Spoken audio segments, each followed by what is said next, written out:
It's time for MacBreak Weekly. We've got a great show for you. Alex Lindsay's here, Andy Ihnatko, Lory Gil filling in for Renee Ritchie. We're going to talk about the new updates for iOS and the Apple Watch, which have turned on ECG. They think it's the best thing since sliced bread. I have a little more worries. The final results are in over the Supermicro Bloomberg story. Uh-oh. You got some splaining to do. And why the iPhone XR might be the best phone for you. It's all coming up next on MacBreak Weekly. Netcasts you love. From people you trust. This is Twit.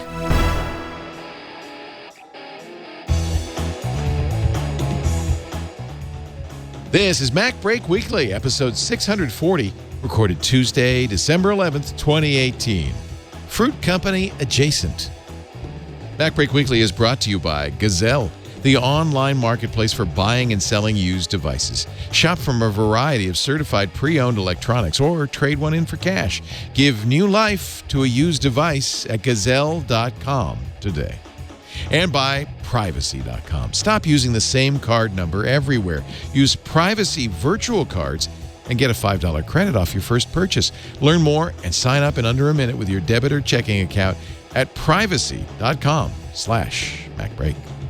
And by Lastpass. Secure every password-protected entry point to your business. Join over 43,000 businesses and start managing and securing your company's passwords today. Learn more at lastpass.com/twit. It's time for MacBreak Weekly, the show where we cover the latest Apple news. The festive version. I'm wearing blinky lights because we're getting close to the holidays. It's December 11th. Joining us, it's interesting. Renee Ritchie is not here. He was called away suddenly. Lory Gil is great to have the managing editor of iMore. I always love having Lory on. Thanks but I for have to having me. say, and maybe you know, when Renee Ritchie is called away suddenly, usually that's for a briefing from the fruit company. It's not. I can definitely tell you that. Oh, good. It's business. Tangentially related. Tangentially related. But not direct from the fruit company. I see. It's a fruit company supplier. Okay. Anyway. It's fruit companies adjacent. Adjacent. A fruit adjacent company. Well, whatever the reason, thrilled to have you on, Lory. Thank you. Thank you.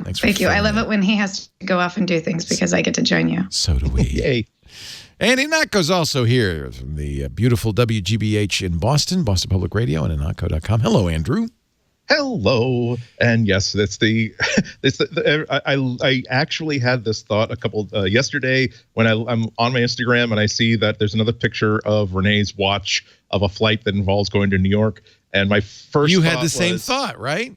My first thought was, who is he meeting with, and is it Apple related? Yep. And the second thought was, do we get to have Lory on the show on my second thought.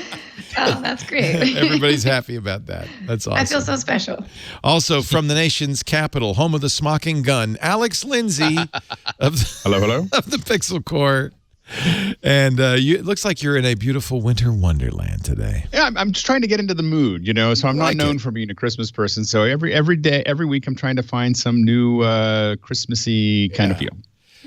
So you're providing the background, not us. That's correct. I believe that's the case because it's nicely out of focus. There's like a depth of field thing going on. I don't think we can actually do that. So the key is a little clearer, Yeah, it's a magical thing. Your hair is like actually not green. It's pretty impressive, actually, what you're able to do. Yep. Yeah, can you come over to my house and make my background look like that? Isn't that awesome? That's real pretty. Isn't that great? I don't know if there's a whole lot of news, a whole lot of shaking going on, because as we get closer to the holidays, things get quieter and quieter. But I guess, let's see, there are new versions of the software out there. iOS 12.1.1 came out. I downloaded it. eSIM support, so you can now have the dual SIMs promised us. Notification preview using haptic touch on iPhone XR. One tap to flip between the rear and front-facing camera during a FaceTime call, live photo capture during one-to-one FaceTime calls, the options to hide the sidebar in News on iPad, real-time text when using Wi-Fi calling on iPad and iPod Touch, stability improvements. I imagine there are a few bug fixes and security fixes. The biggest thing you'll notice, ECG is now enabled if you have an Apple Watch. Yeah. So now the trick is don't go to the Watch app. That's where I went. Where's the ECG? Go to the Health app, and you'll get a banner right away that says, hey, you got ECG, and you can then set it up on your Apple Watch. They warn you again and again. If you're having a heart attack, this doesn't diagnose that. If you're having a stroke, this doesn't diagnose that. Go to your doctor. Get help. Don't be taking an ECG because you're feeling poorly. But it's for people with it's for people with AFib and then right? But actually, if you are feeling poorly, maybe you should anyway, because almost as soon as it went live, there were at least anecdotal reports, people on Reddit saying, my favorite one was, I think it was on day one, where someone like, oh wow, I want to try this new ECG feature, and says, so it says I'm in AFib. Okay, let's try it again. Maybe I got too much sweat. Nope, says damn it, it's broken. It doesn't work correctly. Here, honey, put on this watch and see if you. And nope, my wife seems to get like normal sinus rhythm. Like, maybe I should check with my doctor. And the doctor said, yep, you are in AFib. And it's good that you came in today. Not that saved the person's life, but that this is it was an AFib situation that now they can monitor. Yeah.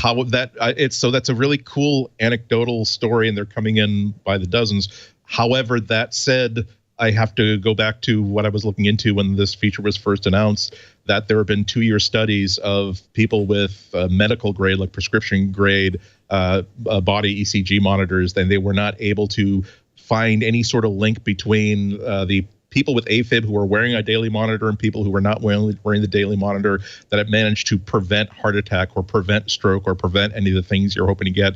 This is still, and also it was approved by the FDA under a special let's get new technology through as fast as possible thing. So it hasn't been tested as much as let's say a drug has. And it's also the reason why you can't get it in Canada, because the Canadian equivalent of the FDA hasn't approved it yet.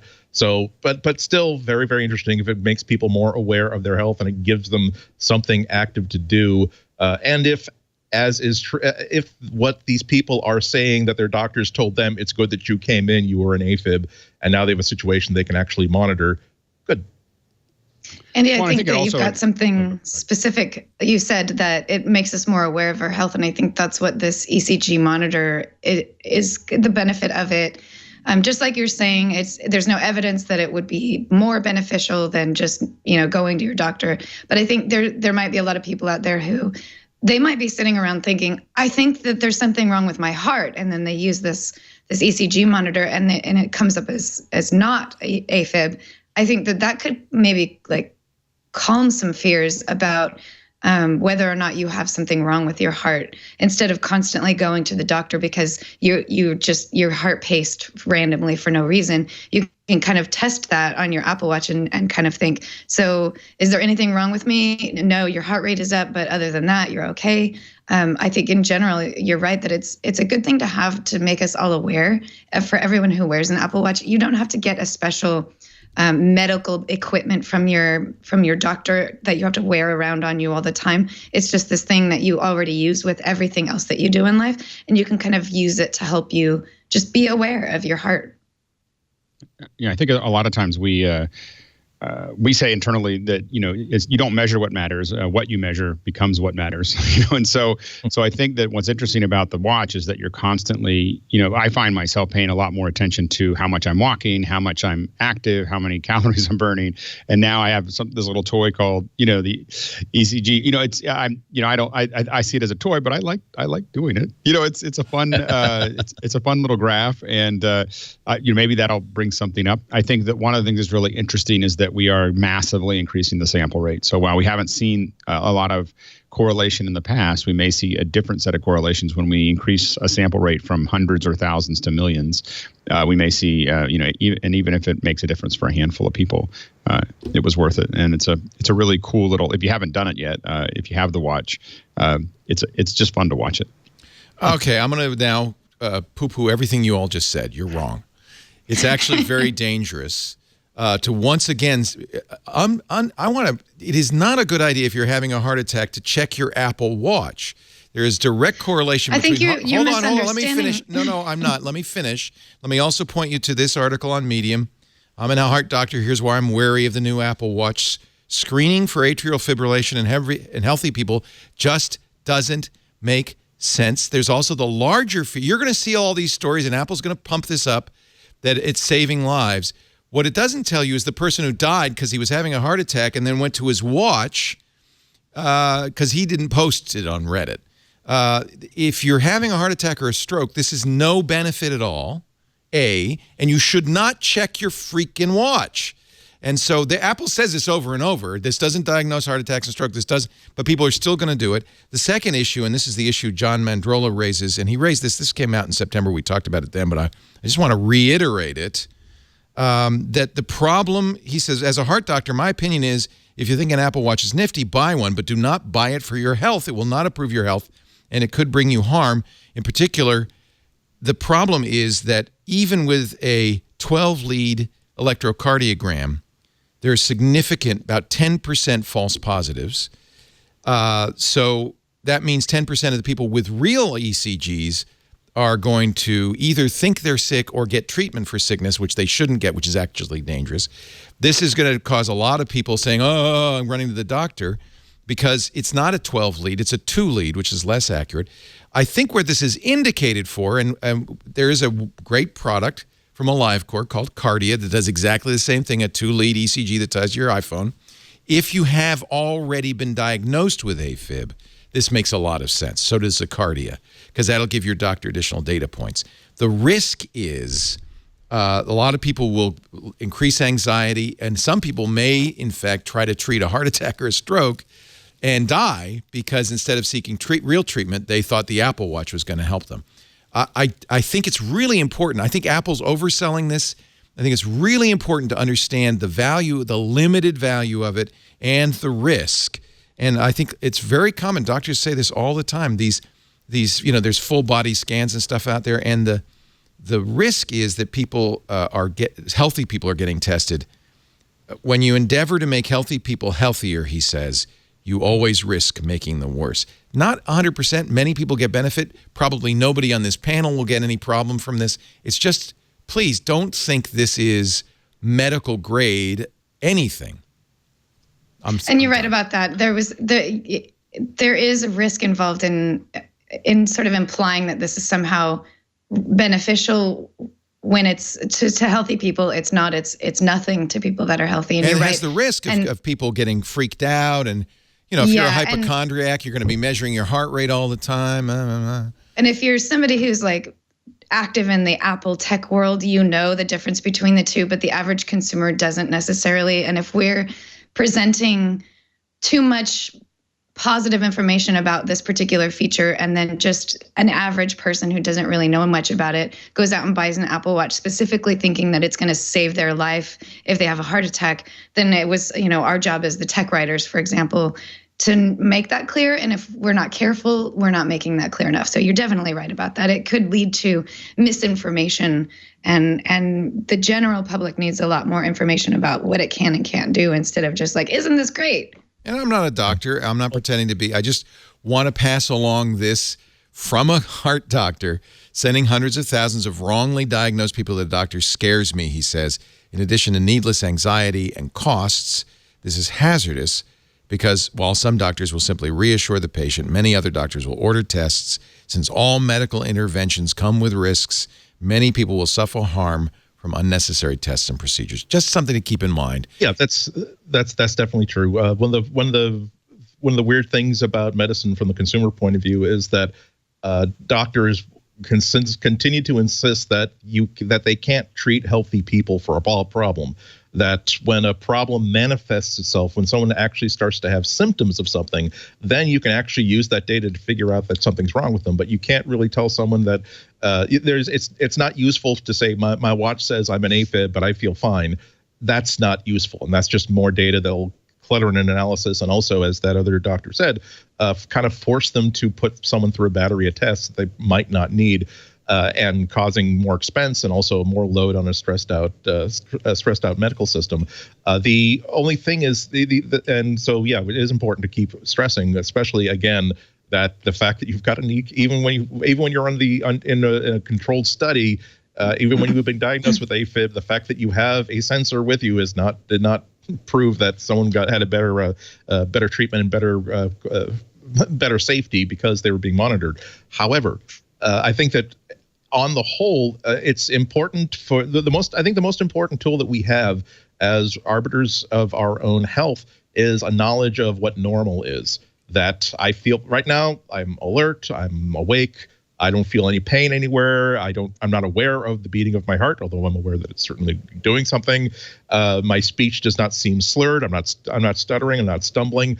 And so I feel as though I'm pretty healthy right now. So I know that this is sort of normal for me. If, let's say, tomorrow I notice that I'm having problems getting toothpaste on my toothbrush because my fingers don't want to clasp anymore, or if I climbed a flight of stairs and I'm normally not out of breath, but now I'm out of breath, that's not normal. That means that's a suggestion that I should either keep an eye on this or at worst get medical help.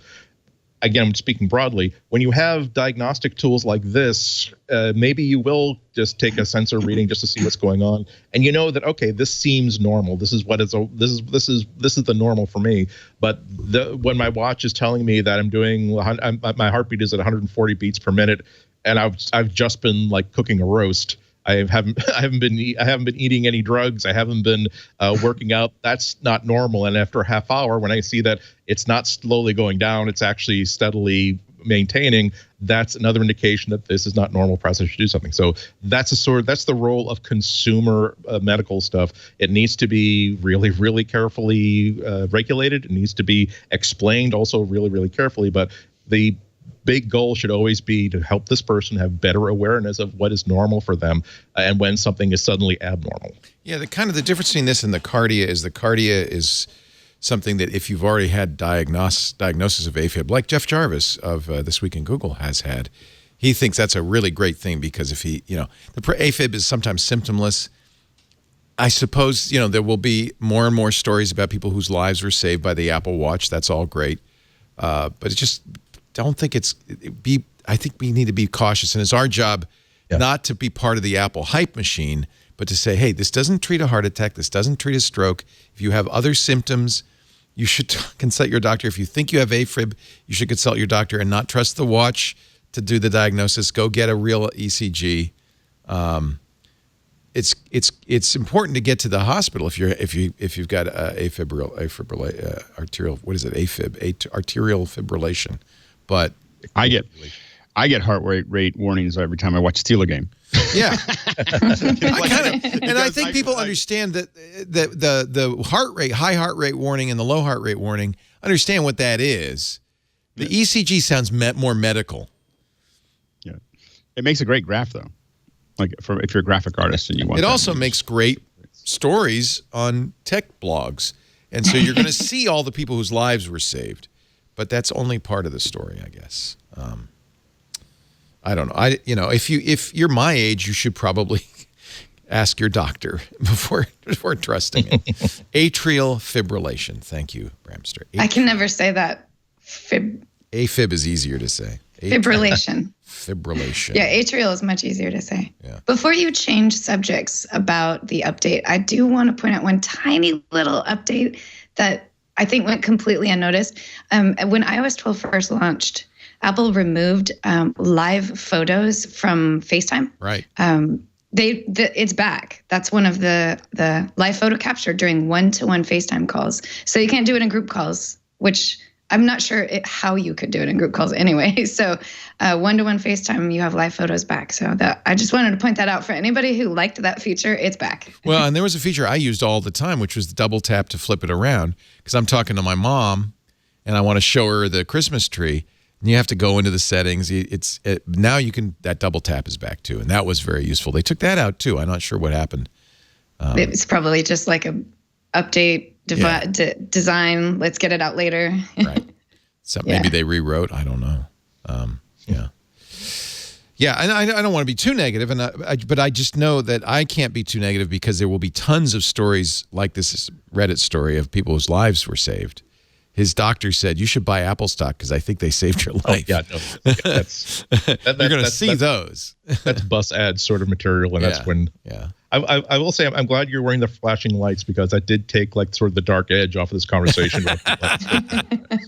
Of all of you, I'm the one most likely to have AFib, a stroke, a heart attack, probably during the show. So, but I did check your Apple Watch. I did, and I am in normal sinus rhythm, so I'm okay. So, do you have those lights like hook up to your pulse rate monitor? That's what it should be, right? That is my pulse rate. Are you worried now?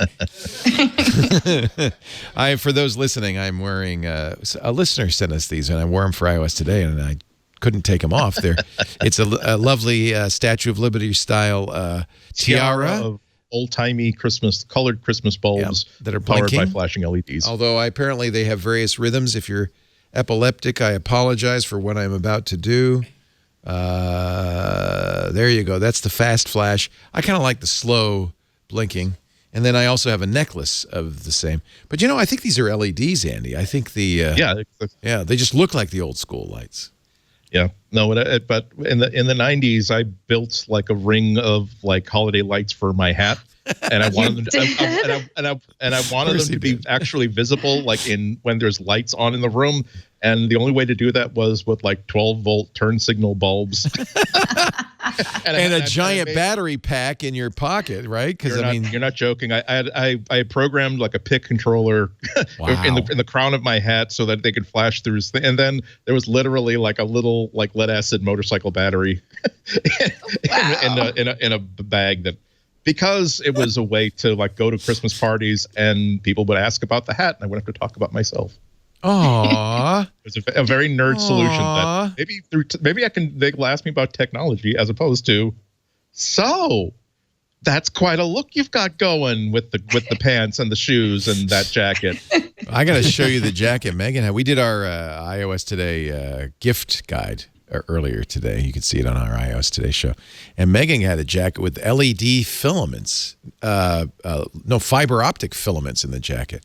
That was stunning. Yeah. It's gorgeous. And $350. Adafruit will get you styling real quick.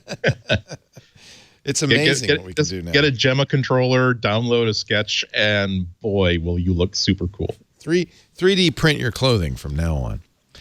Our show today, we're going to take a little break, come back with lots more news. But first, a word from Gazelle. I know you're eyeing for the holidays maybe a new iPhone, a new tablet. Gazelle is the place to trade in your old devices, get some cash to subsidize your new devices. This is really the solution for people like me who always want the latest and greatest. You just sell the old one. We periodically, right about this time, we gather all the old iPhones from our staff, Megan and Jason, all the old phones. We sell them on Gazelle because they got all new phones for the holidays, You could do the same thing. And they give you a great price. You'll instantly find out what your device is worth. You'll get, quote, right away guaranteed for 30 days. Shipping's free. Payments fast. I like the 30 days because it means you have time to transfer the old data over. They not just iPhones and iPads. They also accept Samsung Galaxy S9s, older iPhones too, like the iPhone 8, the iPhone 10. Now, what happens to all that stuff? Well, they take the very best stuff they get and they certify it and they sell it. So this is also, Gazelle is a great place to get an incredible selection of quality, certified pre-owned devices at great prices, going back to the iPhone 6 through 10. My mom refuses to have a modern iPhone. She will only have an iPhone 6S because she needs the headphone jack. So it's a great place to get the last headphone jack's iPhones. For iPads, check out their standard, Air, Mini, and Pro models. For laptops, you get the MacBook Air and the Pro selection. They even cater to Android users with a variety of Samsung Galaxy phones. See, there's always somebody who's ready to get the next thing, and I think most of us are willing to have the older thing and save big. Here's the nice part. Every device is fully inspected and backed by a 30-day return policy. All of them work on the major carriers in the U.S., but none of them have a carrier contract. Gazelle also will give you financing, which makes it really easy to buy. On checkout, you can say, I want financing with a firm. Some basic information you'll get instantly approved. You could pay off in 3, 6, or 12 months. through bank transfer, check, or debit card. All you got to do at checkout, check that box, financing with Affirm. It's very easy. Gazelle, we love it. GAZELLE.com. Give new life to used devices. Trade them in for cash or buy a certified pre-owned device. It's good for the environment. It's good for your pocketbook. Visit Gazelle.com today to get started. This is the Gazelle season. GAZELLE.com.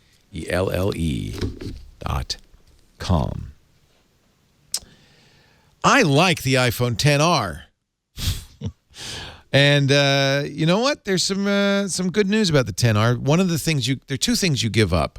XR, which is nice about the XR, $750 starting price, so it's a lot less than a XS.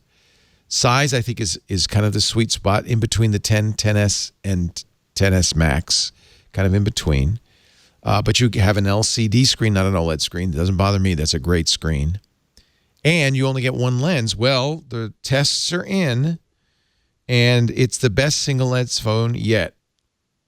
In fact, even beats the Pixel 2 in single camera benchmarks. This is from DxOMark, which often does these tests, and they gave it a very good score, which is very encouraging. The iPhone XR offers comparable quality photos to the XS Max. In fact, DxOMark said it's a better flash. The only thing you miss is the zoom, the optical zoom with a dual lens, and some bokeh effects you get with the portrait mode, because in some cases it uses the dual lens. It works well, according to DxOMark, with a human subject, but it doesn't work well with something other than a face. Well, okay. They rated the phone very good for indoor and outdoor shots. Not as great for low light conditions, but that's a problem most phones, except for these new Pixels, are prone to. It also has excellent autofocus, according to DxOMark, with fast response times and no focus stability issues. So if honestly think I have a XR, I really like it. And I think people who want to save money and maybe we're worried that, the camera's, because it's got A12 Bionic in there. It's the new platform. It's just got that LCD screen. Looks great. And it's got a single lens, which works, according to DxOMark, very well. In some cases, better than the XS Max. Yeah, and even better than... I think... Go ahead, Andy. It's even better. It scored even higher than the iPhone 10 last year. So it's just pretty very, very good. Yeah, it's. I wish that they had tests for the new Pixel 3, which is also a single lens camera, phone camera. But the fact, it really is reassuring to know that Apple didn't cheap out on anything. They really tried to make the best camera, the best screen, the best everything they could, while still getting the price down back to the level of a super premium price phone. Yes, Lory. I was going to mention that when my friends ask me which iPhone should I get, because right now you can get a 7, 8, 10, XR, XS. There's so many now that are just straight from Apple, the current line. And I always recommend the XR because it's the perfect in between. There are a couple of people out there who I think would benefit from a XS or XS Max when it comes to the camera, but screen quality, no. I think the difference between them two for most of us is not even recognizable. Yeah. But with the camera, most people are going to be very happy with the XR camera. So I definitely believe that the XR is the perfect in between. I try to discourage people from getting an 8 or a 7 because why not get the late? I mean, you save a little more, but although I have to say with trade-ins, the iPhone XR is very affordable right now. It really is the new CPU that is the star of that show. You want the A12. I really think so. That gives you future-proofing. Exactly. I think the only reason I like the S is because I use the zoom a lot, all the time. Yeah, Lisa does too, and she says I would have to have the zoom. And so if you know that, if you're always tapping that 2x button, then maybe you want it. There are people out there that you definitely would say you need the XS or XS Max, but that's not most of us. Most of us don't need that zoom. I agree. Yeah, I agree. I have to say, in software, Apple will. I look at the Pixel 3 XL, which is also a single lens camera, but the zoom on this is mind-boggling because of the computational photography they're doing with it. And I wonder how long before Apple does something similar in software that makes up for the lack of a physical lens. Yeah, it's totally possible. The other slightly not awesome issue, but for most people it's not an issue, is that the bokeh effect is only available for faces. So their depth effect, it won't recognize an object, a cat, your food. It won't give you that effect. It will only do that if you have a face. Most of us are not going to use portrait mode to do anything but take pictures of ourselves. But there are, some Instagrammers out there who I think would be disappointed to discover that they're, if they want to take portrait mode pictures of, their cute cups or their cute shoes, that they don't get to do that with the 10R. So. Yeah, and what Lory's saying is super interesting too, because remember that the whole point of those modes is to sort of computationally fake having a different lens altogether. And now we're noting that the one of the things you lose by getting the less expensive single lens camera is that you don't get you can't fake that fake lens as well as you can with just the single. And I think that the real big leaps for the next couple of years certainly are going to be in the computational end of things. Like before the show, Leo and I were talking about the Nitesite feature on our Android cameras and how we can take, speaking for myself, I can take pictures walking at 1 a.m. From Lincoln Center to Penn Station in New York that would be absolutely pointless to even try to take with my iPhone or with any other camera that didn't have this feature. And what you really appreciate isn't necessarily that if I zoom on this daylight picture of this building, there's better color and less noise the more I zoom and the more I check it out. The thing you appreciate is that I can take a picture I couldn't take before. Or I can take a picture that I would have associated with having a $1,000 pocket camera or a $1,000 SLR. And that's what portrait mode does, and that's what Nitesite does, and that's what we're going to see in the next couple of years. We're going to see Apple get much better at low light stuff, not by getting a new sensor, but by again doing more cooking of the image. And we're going to see the Google phones, which are still, they don't have a single dual lens Pixel phone in the lineup. We're going to see them get better at doing that fake bokeh effect and try to figure out how to do it with just one lens and just by jiggling around the optical image stabilizer. This is a picture I took with the Pixel 3 in Times Square. It's an HDR picture. It's kind of remarkable. Yeah. What you can do. I mean, it just blows me away. Here's an example of the zoom. This was I was standing on the street outside the Lyric Theater before we saw Harry Potter, and I zoomed in on, see this thing up in the right corner, the nest with the wings. I zoomed in on it. And I have to say the detail, it's a little bit softer, but yeah, that's, first of all, a much bigger zoom than you'd get with the iPhone. That's zooming by pinching. It's a completely digital zoom, and yet because of computational photography, I think it does a remarkable job. It's not, look, if I had my 5D Mark IV and a 200 millimeter lens, I'd do a better job, but I didn't. Yeah, it's I have to unlearn so much. I used to say, "Oh, I've turned off all the digital zoom features on my phones because all it does is make the pixels bigger." But I always laughed at people. I see them pinching in, thinking you're going to hate that shot. And but whether it's on the iPhone, the Google phone, a Samsung phone, it does it so well that I can't really tell when I go through my film loop how many of these pictures were at the natural resolution and some were digitally zoomed. These are the things that, people with professional cameras said, well, you can't use a camera phone to zoom. You can't use a camera phone in low light. That's changing. Alex, you're as serious a photographer as anybody. I'm sure you still use. I take most of my photos. I take the vast majority of my photos on my iPhone. Interesting. It's the thing I have that I'm carrying around, and so I definitely have an SLR. I have a Canon, and I definitely shoot it. When I take pictures with it, it is like, okay, well, this is a much better camera. I mean, you definitely. It's not like I forget that if I want to take great photos that I'm going to print of my kids, oftentimes, or my wife, I'm going to take it with my Canon, but there are many photos that I have printed on the walls and all kinds of other things that are all shot with my iPhone at this point. And so it's kind of amazing. I think that the only two things I really carry around are my iPhone, and I have one of the red, stereo cameras, and I like taking stereo pictures. So I take lots of stereo photos. You're using that, huh? I use it. I've been shooting stereo photos for a decade. So, the Fuji had had a camera before this, and then I had adapters before that, and so it's just I don't look at it as a phone. I mean, it's nice that it has Android and everything else, but if it came out as a camera, that's all I'd use it for, because I find the process to be entertaining. So I just do it just for fun. Do you remember, Karsten, where that was? There was an article that said Apple and other companies are going to have a problem because we have reached not merely plateau, but really the beginning of the end, the decline of phones. There it is. This is from the New York Magazine, Intelligencer. We're no longer in smartphone plateau. We're in smartphone decline.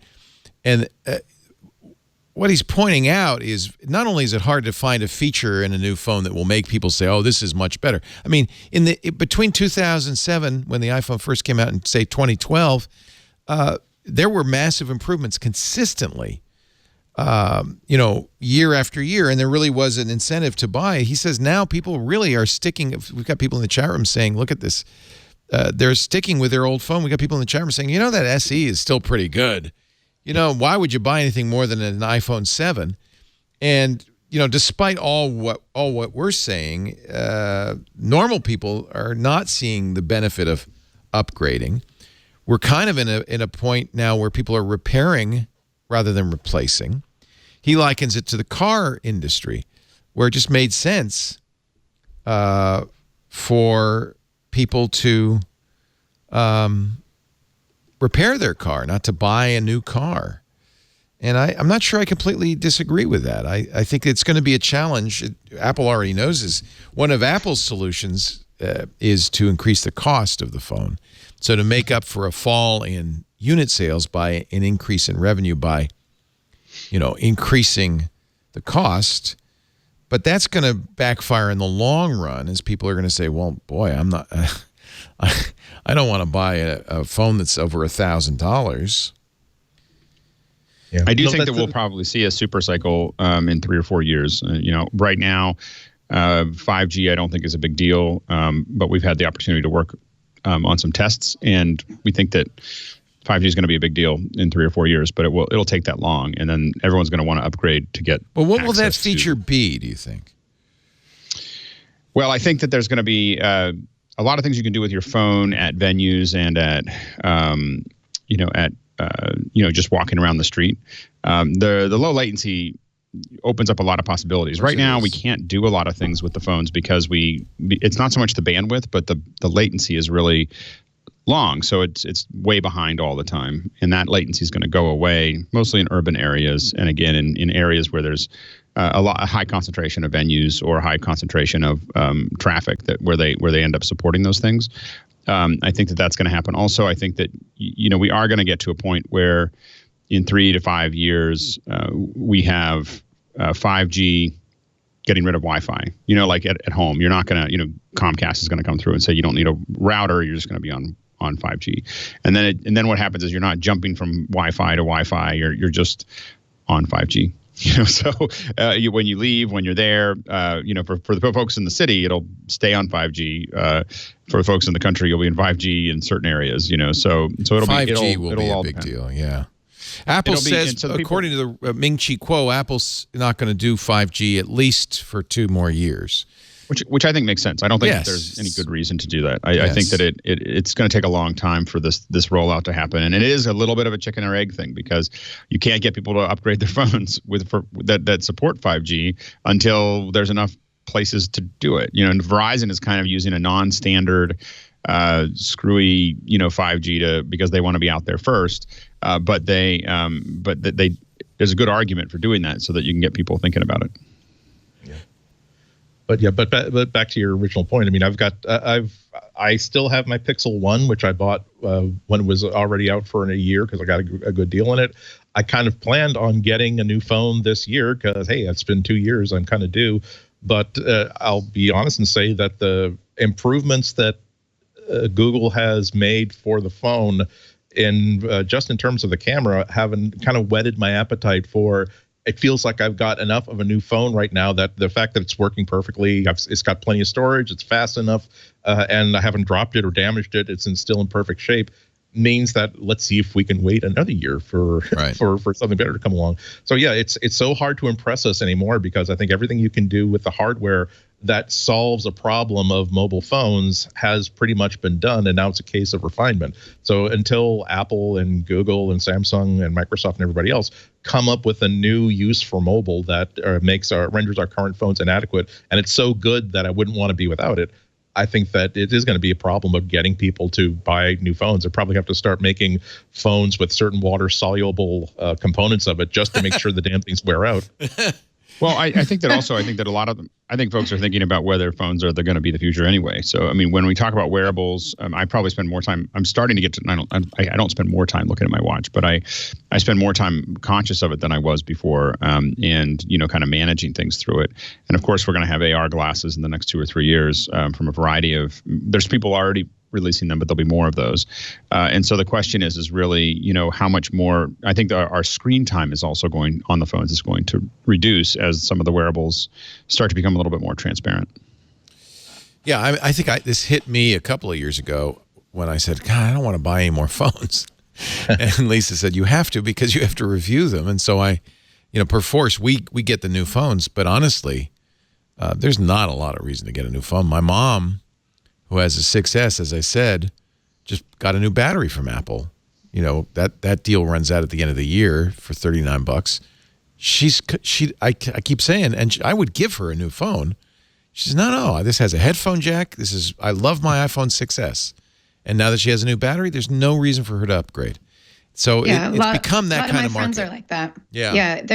There's that kind of moment where these incremental changes that phone companies are making, you know, like a slightly better camera, or even if you go from something like the iPhone 8 to the iPhone 10, which had a bigger display on a smaller phone, the guts of the device, it doesn't change enough for most people to say, I want to spend $1,000 to get this new version. They're just happy with what they have. You know, in some cases, it's even an issue, just like you're saying, your mom's phone has the headphone jack. Yeah. For some people, it's even like a desire to not move forward into that technology. I already have headphones that use a headphone jack. I already have, Lightning support. I don't have any, Qi wireless support stuff. So I'm going to stick with the phone that works this way instead of works that way. So yeah, these are all sort of pointing in the direction of, at some point it's sort of a saturated market, and there's only a certain portion of us who want the new phone every year or even every 2 years. Most people want the phone that works best, and they want that phone to last as long as they possibly can. They don't want to spend money on new products every year. They want the one they have to last until 25 years from now, until there's no such thing as smartphones. So we're kind of at that point now, I think, where it's just there's not as many people who want to do that upgrade, that they want to stick with what they've got instead of getting something new every time. The other thing that Jake Swearingen in his New York Magazine Intelligencer article points out is that we're hitting commoditization, where a product is cars hit this, TVs hit this. He uses TVs as a good example. Many years ago, you'd say, I want a Sony Vega because that is a better TV, but at some point all TVs were effectively the same, and that allowed for companies like Vizio and the Chinese companies like TCL and Hisense to suddenly take over because people bought by price. They said there's no reason to, and the same thing's starting to happen with phones. There are all these commodity phones, especially in China, Chinese brands like Xiaomi, Oppo, Vivo, Transsion, huge in Southeast Asia, Latin America, India, Africa, because the more expensive phones, and this is killing Samsung and Apple. I mean, this is a really big challenge for them. Samsung's response is to create crazy phones like the foldable phone they'll be selling next year. Apple's response is to raise the price so the unit sales, even if they're flat or dropping, don't impact the overall revenue. But that can't go on much longer. Apple has a good lock-in system, though. When I look at what Android does with its messaging, Google just can't figure out how to do messaging. Apple's got it with messages. What? So they started somebody. Well, it's good because desktop. You can use it on a Mac. You can use it on an iPhone. You can use it on an iPad. It works everywhere. It's got lots of rich features. It doesn't. It turns into an SMS when you go into the outside world. Suddenly those are green bubbles. Somebody said on Twit on Sunday, and I thought this was interesting. I thought I'd pose this to you. If Apple were to make a version of Messages that worked on Android, wouldn't they just own the world? What are they only not doing it to keep the lock-in into the Mac ecosystem? I think they're not doing it because they just don't want to deal with it. I mean, I don't think it's a lock-in. I mean, they might be trying to lock in. I mean, that might be one of the things. But I think that Apple generally, when they do things that aren't cross-platform, I think that they have less to do with locking you in and more to do with the simplicity of programming, that they control the entire environment. I mean, that's the whole advantage that Apple has, is that they control the hardware and the software. And why would they? iTunes on Windows is the perfect example. Apple Music on Android is the perfect. They just don't work that well. Yeah, and so I think that they don't. I don't think it's as nefarious as people always make it out to be. I think it's just we have a limited amount of programming and we don't like working on other people's platforms, so why bother? Right. We don't need to, so why bother?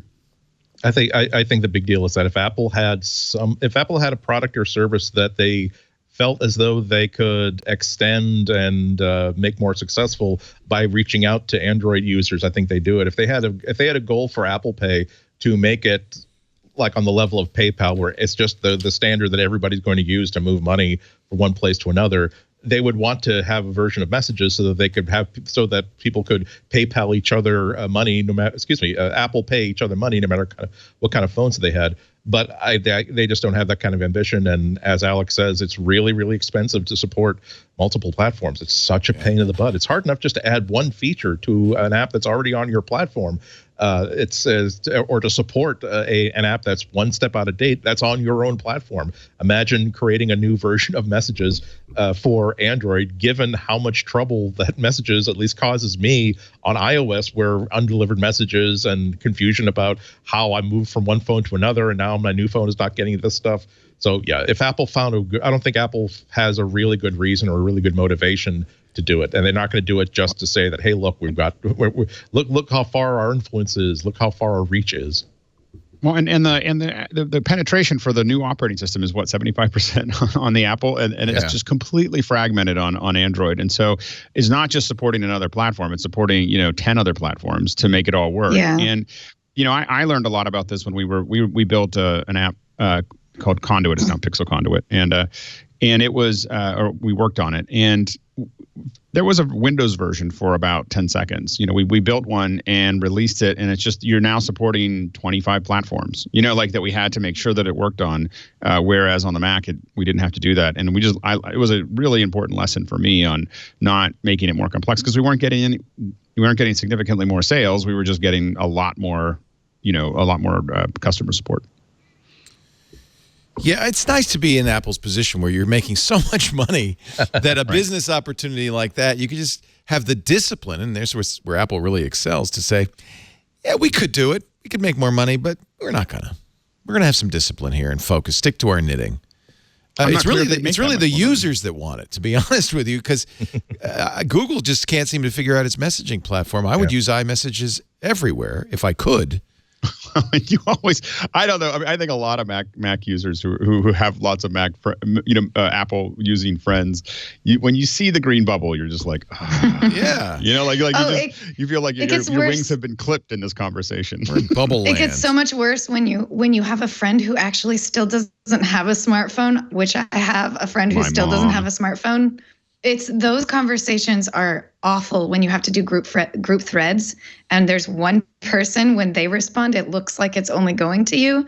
So yeah, I know what you mean. It's when you have everybody in the same ecosystem chatting with each other, it really does help. I think everything that everyone said makes so much sense that, Apple doesn't need to. What's the point? There are other sort of chat mechanisms that we could use that they don't have to be Google, they don't have to be Apple, but because those are what we consider to be our text messaging apps, they're not our chat apps, they're our text messaging apps in our brains. We don't think about the fact that we could go to like a completely different program like Snapchat or even Facebook messages if we wanted to do our chat conversations with people. And the idea that Apple being able to or being willing to put messaging on Android, it seems like it would be like the perfect solution, but it also would be so difficult and time consuming and not worth their effort to go across. Yeah, they've got good discipline. Yeah. It's kind of impressive. Rest of us would be leaping at the few extra bucks it would make us. It's like, wow, we could own everything. Let's take a break. We're going to talk about trade war because it is heating up, and it is absolutely going to affect the iPhone and Apple in just a little bit. Is there any Mac news that we can share? I guess all I would say is I am looking at that Mac Mini more and more as the best Mac ever. And B, I love my MacBook Air, and I was concerned about speed, but battery life and usability, no touch bar, the form factor, I am using it all the time. I have, as you know, an i9 MacBook Pro, but that MacBook Air is the sweet spot, at least for me and the way I use it. If I'm going to use Photoshop, I'll use my iMac Pro. If I need something heavy duty, I'll use the iMac Pro or even my MacBook Pro. But for 99% of what I do, that MacBook Air is so nice and more than fast enough. And I have to say that Mac Mini is starting to look a little superannuated with. I mean, the iMac Pro is looking a little superannuated with that Mac Mini and the eGPU. A pair of those up, and that's a pretty sweet. That's a pretty sweet platform. And I could finally get that super wide 34-inch curved screen I've always wanted. Yeah. I was looking at the exact same thing, saying that, no, I would much rather have a Mini and like a crazy, stupid looking screen. And they're really, really good. From my point of view, it's like, oh, how stupid is that? Until, wow, I've got a use case for it now. And that seems like that would be a fun thing to sit down to every morning and stare at for 10 hours a day.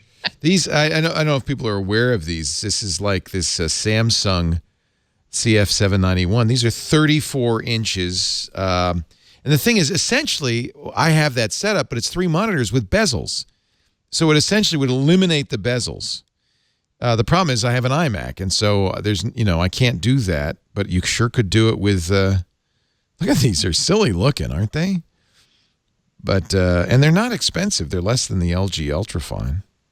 So I am someone who doesn't have Mac Mini. I know what it is. I know what it does. But from my perspective, it's sort of a hobbyist computer. So tell me, as a computer user, what's the point? And this is somebody who is all in on Apple. So you get that I'm definitely one of the average consumers when it comes to Mac Mini and what it does and what the point of it is. So we haven't gotten any of the new ones just yet, but we're probably getting pretty close. We've got about 30 of the older Mac Minis and of different, everything from 2012 to early to newer ones. And we use them for glue everywhere. So they're typically the form factor that we use them for is rack mounted into a variety of different kits.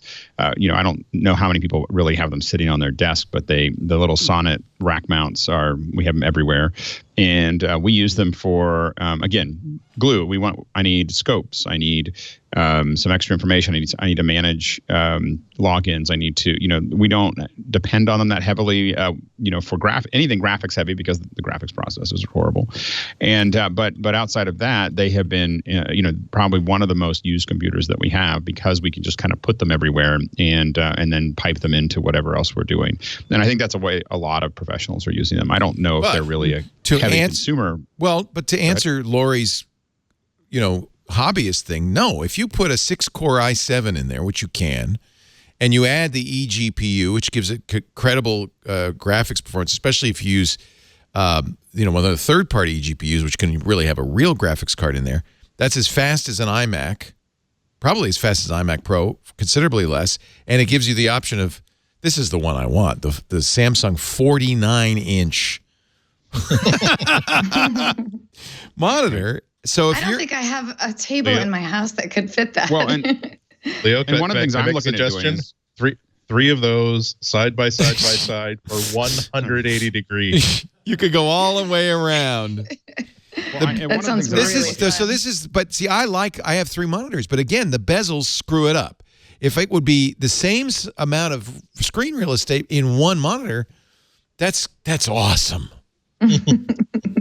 Well, yeah, and one of the things I'm looking at is I have a room that I keep, it's a little server room, and what I've been looking at doing is getting my hard drives, a Mac Mini, everything all over there, which is maybe 50 feet from my office, and then just running the monitor and the keyboards in to my office, and then just separating all this. It's nice and quiet, and it's got and I just have my screen, and that's it. And so you can also simplify a lot of things, and I mean that's a lot of how we use it in the office. So you can mix and match. You're not stuck with the. As good as the iMac screen is, you're not stuck with that 27-inch screen. You can do other things. That's how I would answer the question. That it's I'm kind of after all these years, I've sort of come all the way around 360 back to where I started. Modular, where maybe, yeah. Well, I like it's very, very useful for me to have a desktop computer that when I need a different screen, I can swap, or who knows, in 2 years from now, I might be doing a lot of video and I might want 3 monitors to set it up with. Or now right now it's just a simple like writing machine, but now I really want it to be like the hub of like an office network, and I want to have a couple of RAIDs like slung off of it. And I feel like I'll be able to keep using it for years and years and years and years. Whereas my normal mode has been I can't afford to spend $7,000 on multiple computers, so I'm going to buy a really, really good notebook. And when I need to plug it into another monitor, I'll plug it into a monitor, but I'll be unplugging it at the end of the day. Yeah, that's probably what I should do is use that MacBook Pro instead of getting an iMac. Look, this is why I want this monitor. Look, this is 16 by 9. Now watch when you go to the 49-inch ultra-wide monitor. Look how much more productive you're being with that machine gun. I am. Do you play a lot of Call of Duty? It doesn't matter what you're doing. Although I have to say, gaming would be pretty amazing on this. It's really streamlining your aerial combat workflow. Okay, maybe I want to try Fortnite on it. I admit, maybe that's the goal. They know who they're selling these things to. But it's more than just gaming, because I honestly, and Alex knows when you use a Final Cut, for instance, you need multiple screens so that you can have the controls on one screen, the output in another screen, the timeline in a third. And this would give you that kind of, you could have Battlefield and Final Cut running at the same time. That's what I'm talking about. Eventually, but my problem is I spent $5,000 on an iMac Pro, so I'm not likely to at any point be replacing that. Now, we're going to see a new Mac Pro, which will be also another way to do that, right? That's going to come out sometime in the next year, so. But I have a feeling the Mac Pro will be 4 or 5 times the price of a Mac Mini. So really, most people, I don't need all the power of an iMac Pro. That was a silly purchase. You just wanted it. You just wanted all the new things. I get it. Job to review all this stuff. It's for the listeners. It's for the listeners. I do it for you. But also, when you think about the professional use of one of the things we've done with Mac Minis to some degree, and now I'm definitely looking at them for this, is rendering solutions. So, you can put 2 of these per U, right, into a rack. So you can get 10 of them or 15 of them, and then you're sending out compression, you're sending out rendering, and they're relatively, low power consumption and very powerful to do a variety of rendering solutions. So, and I think that I really think that Apple is, when they rolled these out, is really thinking about professionals and how they're going to use them, because a lot of people have been using them, in between all the other things. Because the Mac Pro is not. I think the Mac Pro is going to be 3U and 3U and a full wide. I think that's what they're going to end up putting in there, because I think that they realize that we don't care about the little round thing. We just want to be able to put it into a rack. Well, they better not put it in the trash can. That would be a big mistake. I hope they. I think you have the ears removable in some Apple-y kind of good-looking way that you could set it somewhere if you want. But I think that people who are pros, we want to be able to swap out or add GPUs. We want to be able to swap the other pieces out.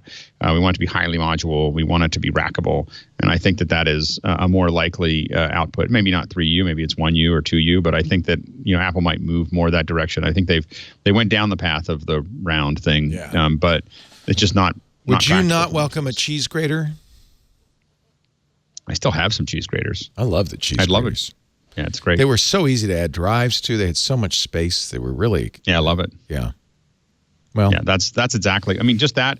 I think that there's ways that you could make that, even the upgrade process even easier, where you can slide things out, slide things back, like pull a tray out and change your card and then pull it back in. And there's lots of things that Apple could do to innovate, because we don't see a lot of innovation in the server area because people don't really care that are putting them in server farms. But I think that there is a way to make it a lot better for a lot of us. And so I think that, but I do think that a lot of us want rack mountable solutions as opposed to ones we're going to put on our desk. When do you think we'll be talking about the Mac Pro? Early or late 2019? I'm going to guess late. Late, really? Yeah. And yeah, I think we would have heard a lot more musings through the rumor mills by this time. Yeah. If there was something coming in the first half of the year. So I think we'll see it in the last half of the year. And that's Andy, do you think earlier than that, Andy? I think announcement at WWDC, and maybe they don't want to tempt fate with all the times they've announced a new powerful Mac at WWDC and had to say, yeah, we meant this year on the Jewish calendar, not the year. But yeah, I agree with Lory. I don't think we'll see it on shelves until late in the year. Yeah. I think that which is a good thing for me. Show it off during I think put it off as long as you can so I can rebuild my savings. Yeah. Oh, yikes. Yeah, I definitely think an announcement in June and a release in November would make a lot of sense. Yeah. Let's take a break. Our show today brought to you by the best way to buy online. I do this all the time, privacy.com. I've been using Privacy for months.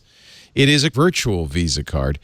And the minute you use Privacy, I love it. There's a couple of ways you can use it. What I do is I create a Privacy card per merchant.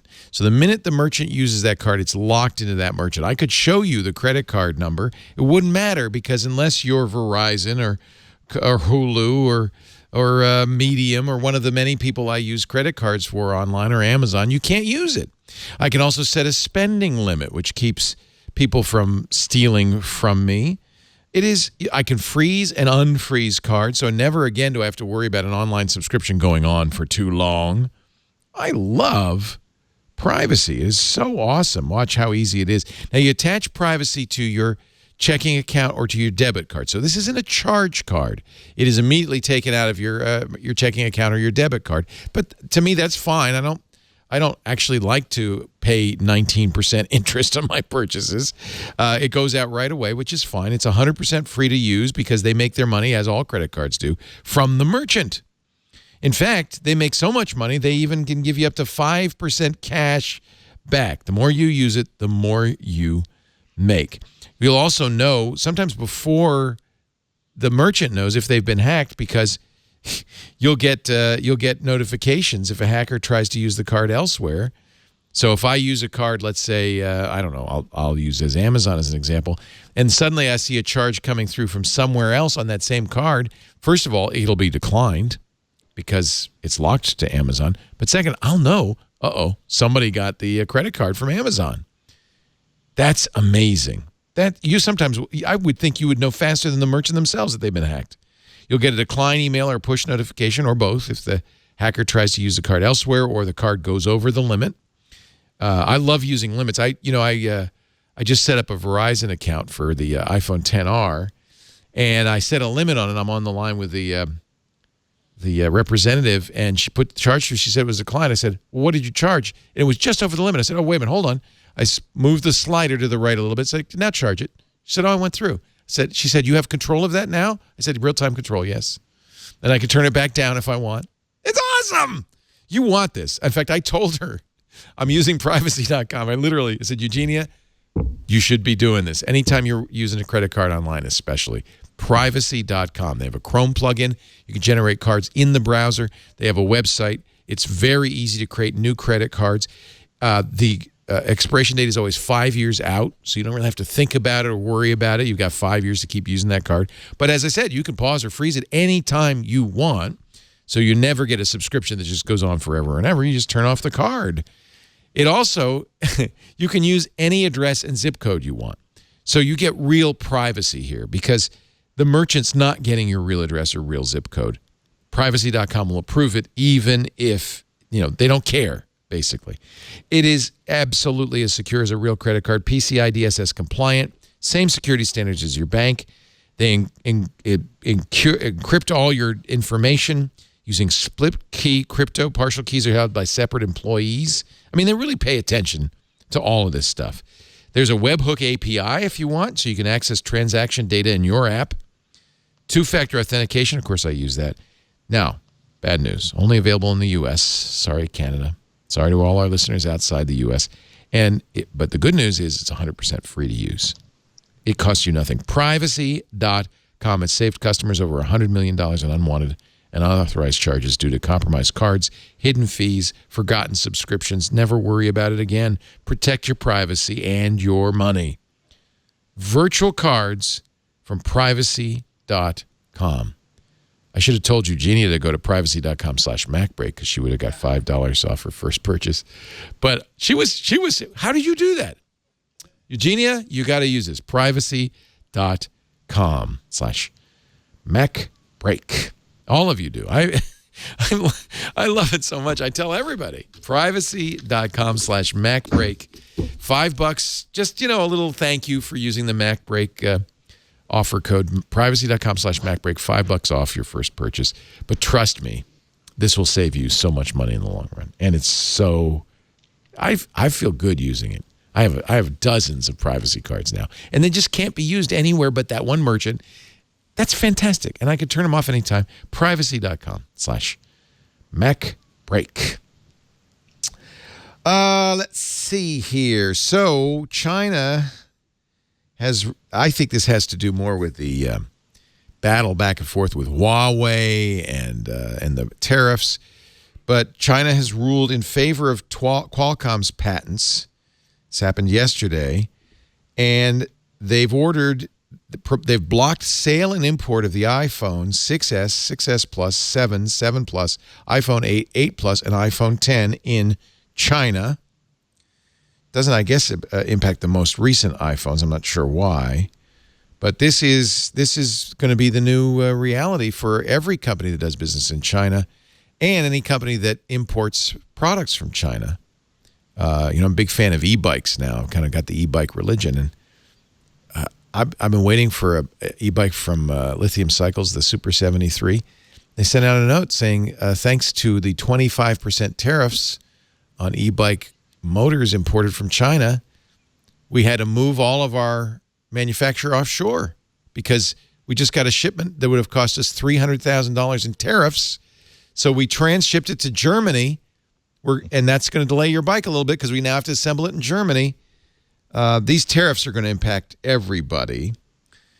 Of course, the temperature's been ramped up because now the CFO of Huawei has been arrested. Not saying that her arrest is illegitimate. She was arrested in Canada, will be extradited to the United States. The U.S. is accusing her of breaking the Iran sanctions by creating a phony shell company selling Huawei gear. By the way, not just Huawei gear. They were selling HP gear through this shell company to Iran. So remember, we talked about back in February, the FBI saying don't buy a Huawei smartphone. In August, the president signed a bill banning government agencies from using Huawei and ZTE equipment. You've recently seen the administration going to other countries saying don't put Huawei gear in your 5G equipment. Again, there's clearly a legitimate case here and legitimate cause for concern since Huawei was founded by a former member of the Chinese military. Their CFO, Meng Wanzhou, is actually the daughter of the founder. So there's definitely tight connections to the Chinese government. But now there's concern that China, which is not happy about this, will, I'll put it this way. If I were you, Alex Lindsay, I wouldn't go to China anytime soon. And I think a lot of tech CEOs are saying, I guess I'll put that trip off.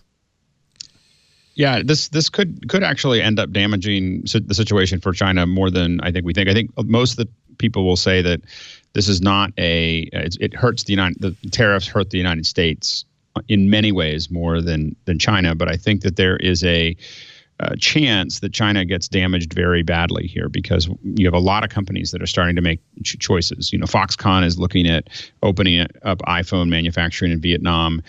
You have GoPro moving some of their manufacturing, and the thing is that once that starts to happen, it's a genie that's hard to get back in the bottle. When things start to expand out, where people start deciding that China is not a safe place to do this. I think that it is the long-term hit is going to be a little harder for China. I mean, obviously Apple may take a hit they're kind of caught in the middle of all of this, and so they may take a hit as well.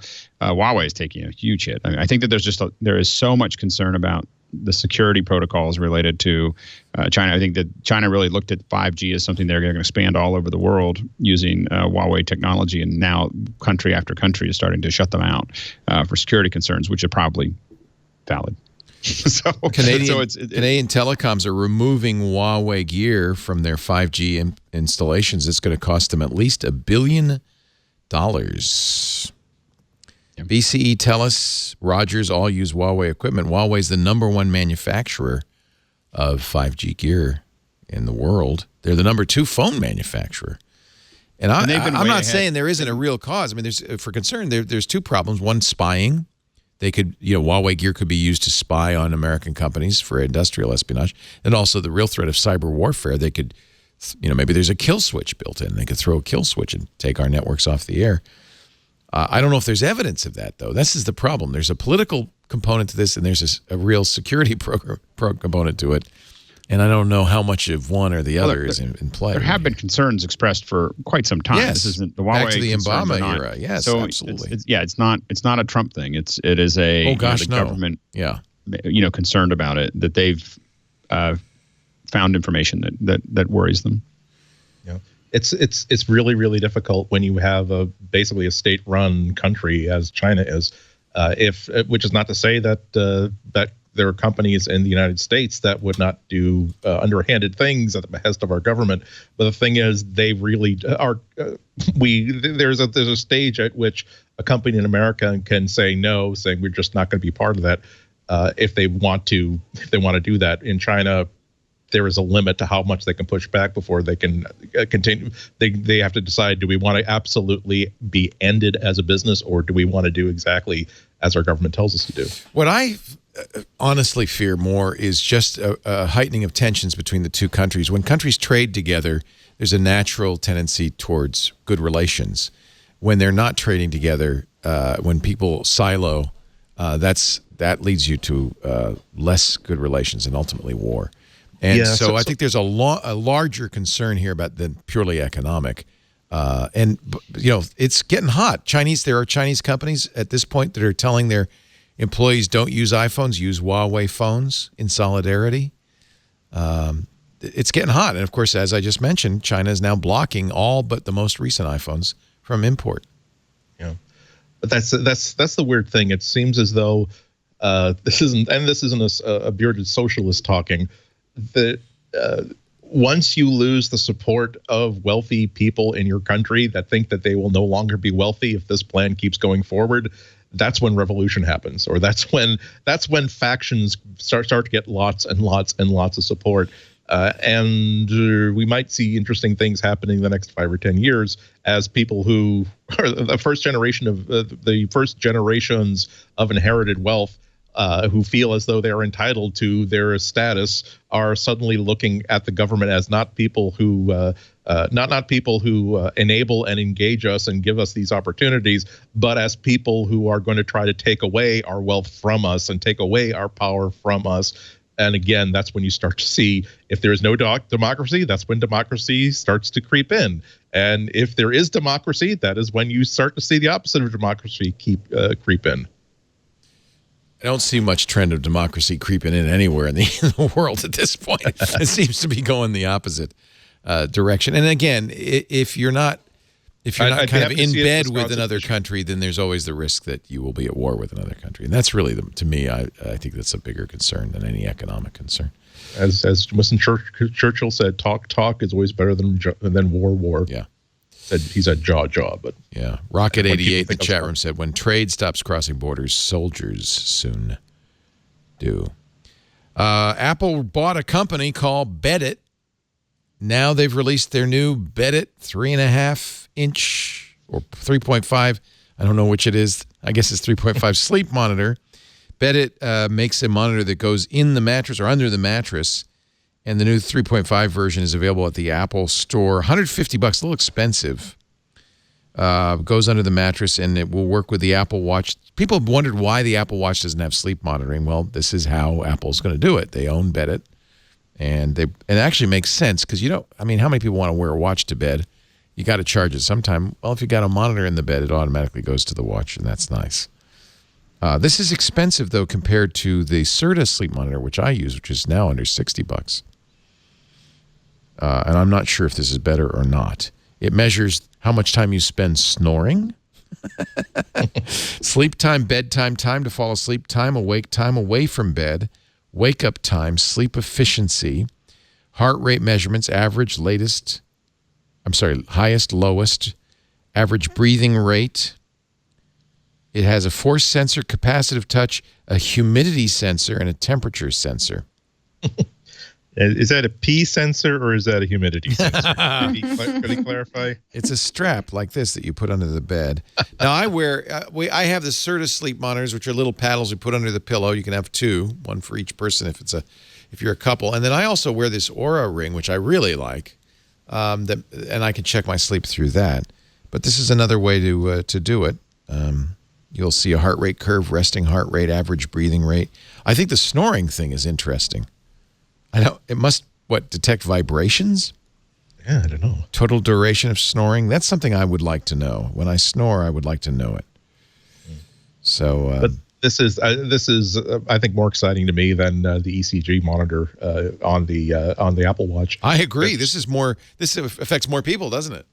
Not only that, but there's so much data that you can get from how much time is somebody spending in bed just for that. And also how well are they sleeping? And it's not just the numbers. It's also this person used to be sleeping roughly 5 to 8 hours a night, 7 days a week. Now they're sleeping 2 hours at a time, or now they are in bed for whatever reason, 12 or 13 hours a day. Does this mean depression? Does that mean that they're having trouble keeping their balance and they'd much rather stay in bed? Are they feeling sick? There's so much data that once you connect it to all this other data that can be collected and analyzed, that it really does paint a much more perfect picture of someone's overall health. Yeah. This is the Oura Ring. Told me that I went to bed last night at 10:15. I woke up at 8:04. Total bedtime then 9 minutes 49 seconds. Resting heart rate 58 minutes. Sleep efficiency 71. It took me 13 minutes to fall asleep. I had a very small amount of deep sleep. That's the most important one. 16 minutes. 4 hours of REM sleep, though. I was dreaming, baby. Woke up a lot, though, 11 wake-ups. That kind of stuff is interesting. And one of the things this Oura Ring measures that neither Bedit nor the Serta measure is your temperature. And temperature is apparently very important, too. So I like this Oura Ring because I can wear a ring to bed. I can't wear a watch to bed. But I also compare it to the Serta results. The Serta results are pretty similar. That's an interesting comparison, It's called Sleep Tracker. Let me see if I have the Sleep Tracker on here. Oh, I guess I don't. I have it. Oh, I know where it is. It's on my Android device. Too many phones, too much information. Sometimes I think knowing too much about I know if I got a good night's sleep. I know if I'm tired. That's all I really need to know, right? Yeah. And there's probably a lot of people out there who suffer from some sort of sleep deprivation of some kind, and who doesn't?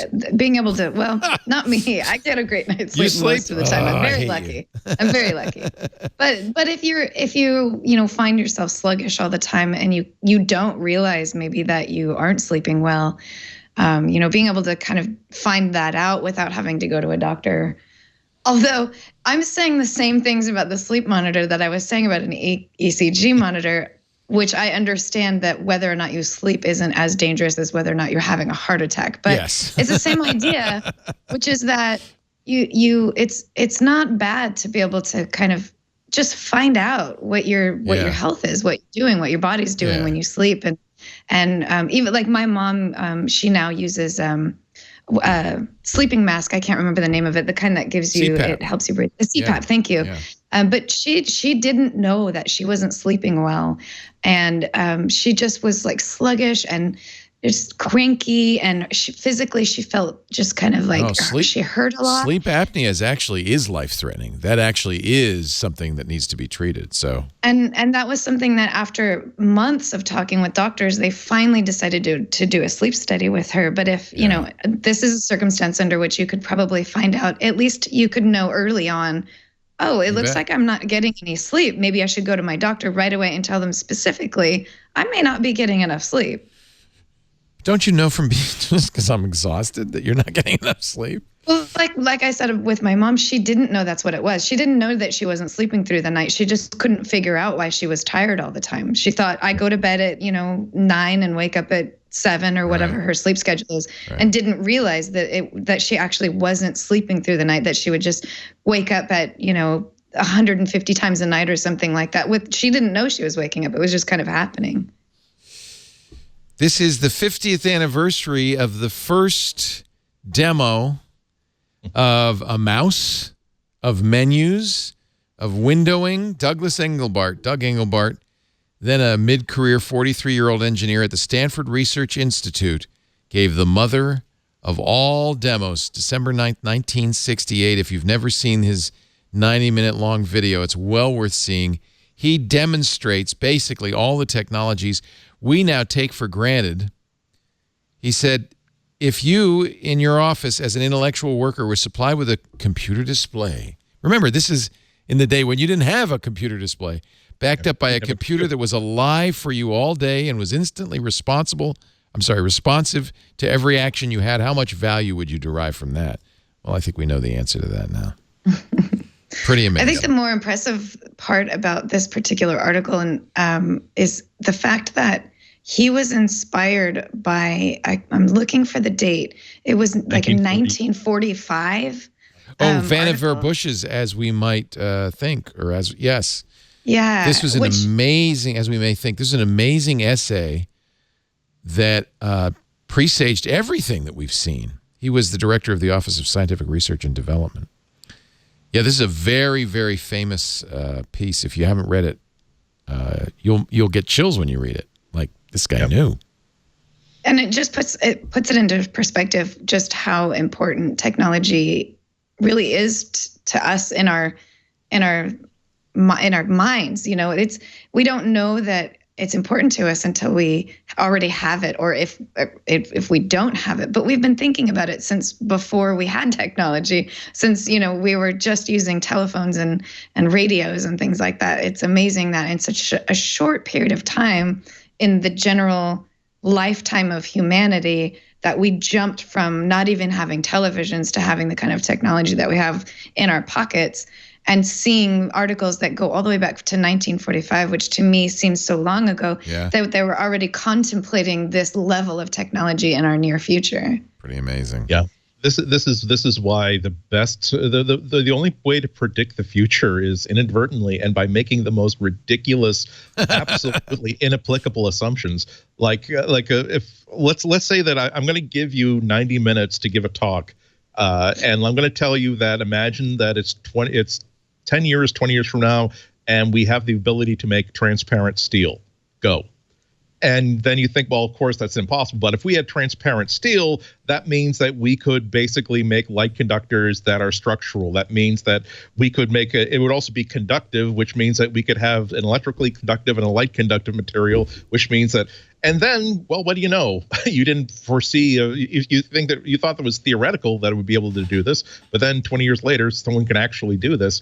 And it's because every futurist 30 or 40 years ago would talk about how look how smaller a microprocessor is going to get while doubling its power, while missing the idea of what if the breakthrough comes in battery technology. The fact that we don't have to plug things into an outlet anymore because we have tiny batteries that can power a computer as powerful as that for an entire day and make it practical. So yeah, it is, and the entire demo is online. The entire paper is online. And after years of hearing about it and reading people writing about it and actually seeing it, oh boy, was that a big payoff. It really does deliver. I was lucky. Engelbart died about 5 years ago, but I was lucky enough to interview him on the old Screensavers show, and he brought the wooden mouse prototype that he used in this demo, and it was such an honor to meet this guy who was really such a forward thinker. And this demo, again, if you haven't seen it, 50 years ago, presaged everything. There he is, that we use today, including a mouse, a cursor. Yep. It's just incredible. And a pretty cool looking mic. Yeah, the mic is more modern, to be honest. You want the NASA mic. If you can get, I don't care about Bluetooth. I don't care about the near field communications. I just want the NASA mic. Yeah. Really, really cool. Fun to watch this from 1969. This is a very big story, and I think very important. We've been debating back and forth over that Bloomberg story about Supermicro. The audit is complete, including servers supplied to Apple. No spy chips found. Reuters reports that Supermicro today advised its customers of the result of a third-party audit. They told customers today an outside investigations firm had found no evidence of any malicious hardware in its current or older model motherboards. So, I mean, we've been waiting for the other shoe to drop on this story, and it happened just a couple hours ago. Yep. Nardello and Company, a global firm, tested samples of motherboards in current production versions that were sold to not only Apple but Amazon as well. That were the ones that prompted the Bloomberg story.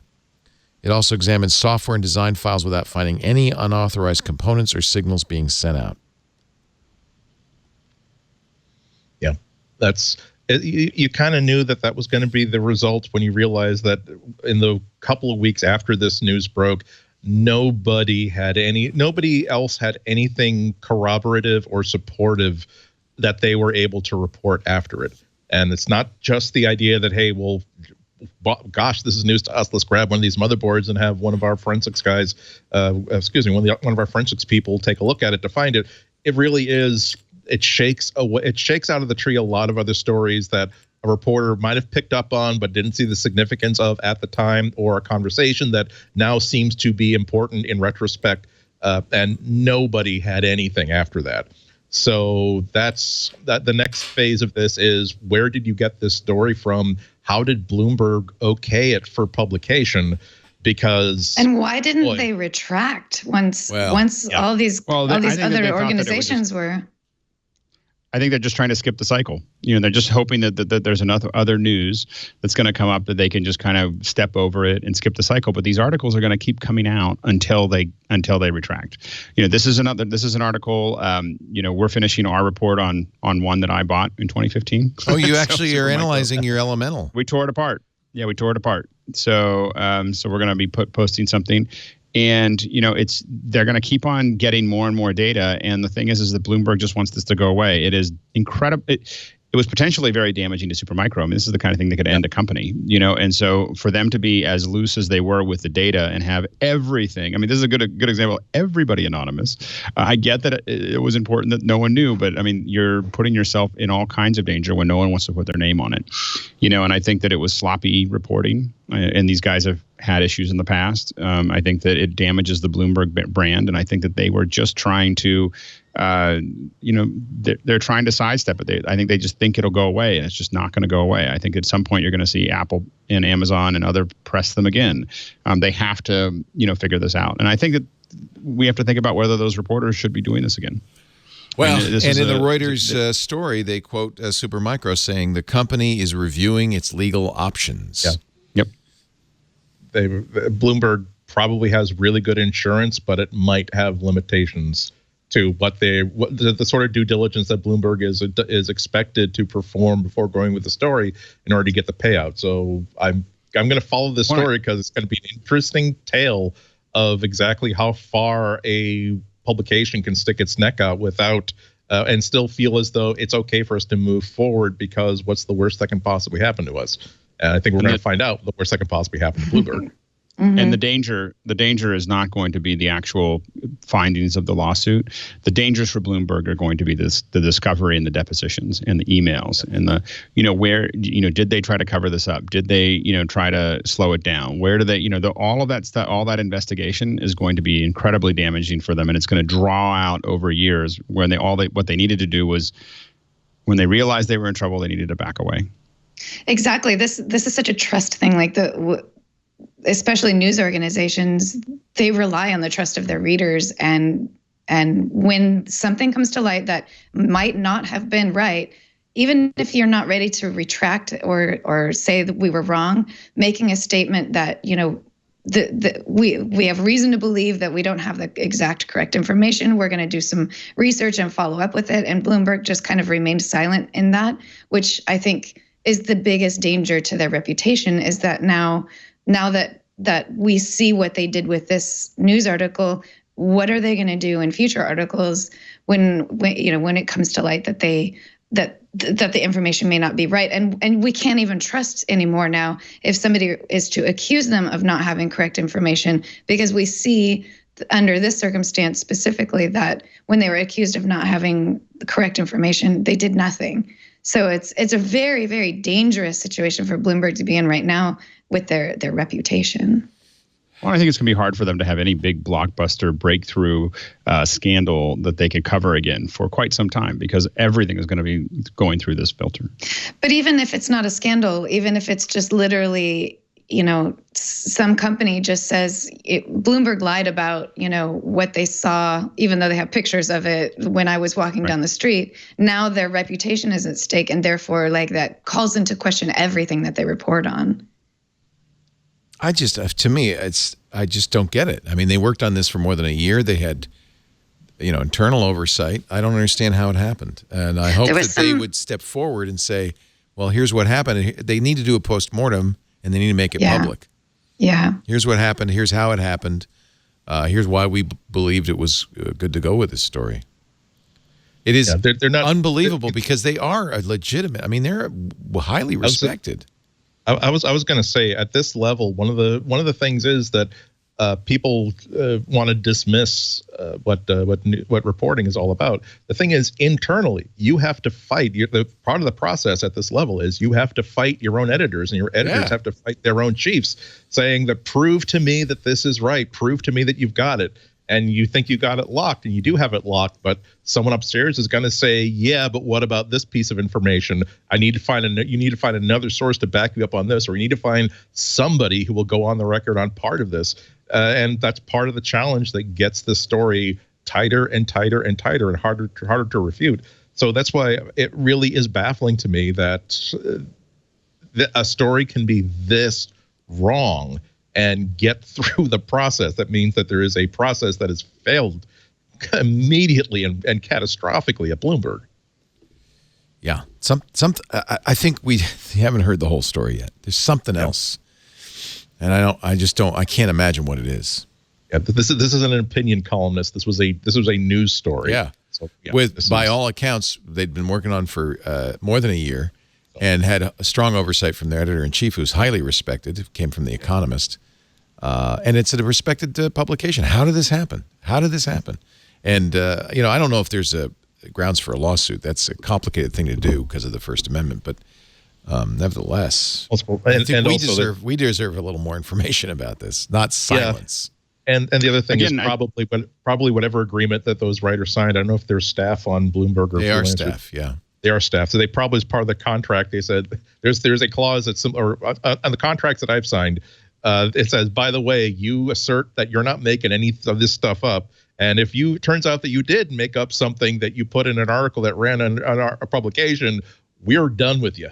Yeah. You get to fight the lawsuit. Our defense is going to be that this reporter lied to us, and you will not get the $1 billion defense. You will get the public defender, your cousin, who usually does real estate law. Yeah. And I think one of the things we don't know is to, in all fairness to the reporters, is that we don't know that they may have been fed a story. Exactly. They could have been fed and designed a story by a group of people for whatever reason. I mean, this could be stock manipulation. This could be just people wanting to create a story. and being imaginative. I mean, because it's definitely like, hey, this is what's happening, and you can talk to. I know a guy over there, and I know another person over here, and they start talking to them. That's how you end up with 17 people that won't go on the record. Is they might all be connected to each other to some degree, and all talking about it, and so we don't know. I mean, I'm not saying that that's what happened, but I'm saying that we don't know what happened with those reporters, other than they just really needed to have more actual data. They needed an actual board. They needed people actually, on the record reporting on it, or they shouldn't have made such a big deal about it. I mean, they were on everything, when they released this, and that's part of it. It just got way bigger than I think anybody expected. I can't wait to hear Bloomberg's response. Yeah, I hope there is one.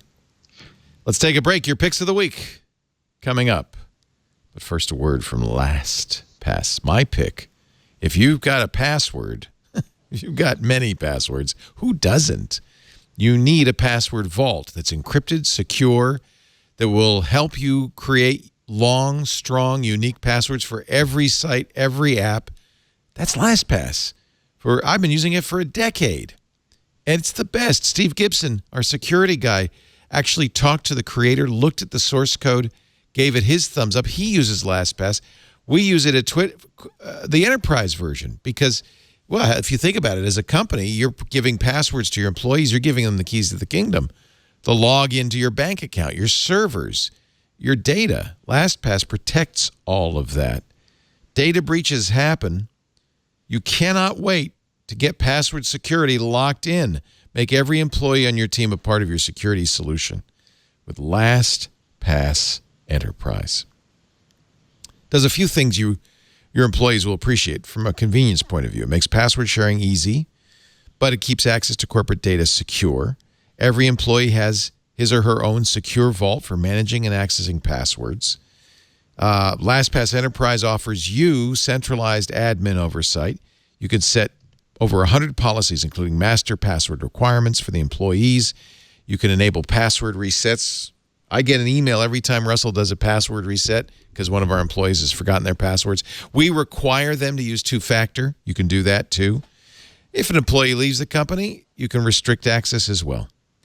You get actionable security reports, shared folders. That's a nice feature. All the ops people have their folder. The business department has its folder. So the passwords they need are available to them, but no one else. And we trust it so much, we put everything in LastPass. Database logins, SSH keys, software licenses, business information. I use LastPass at home, too. I put my passport, my driver's license, my social security numbers, everything, even things like my most important numbers, my frequent flyer numbers. They're all in LastPass.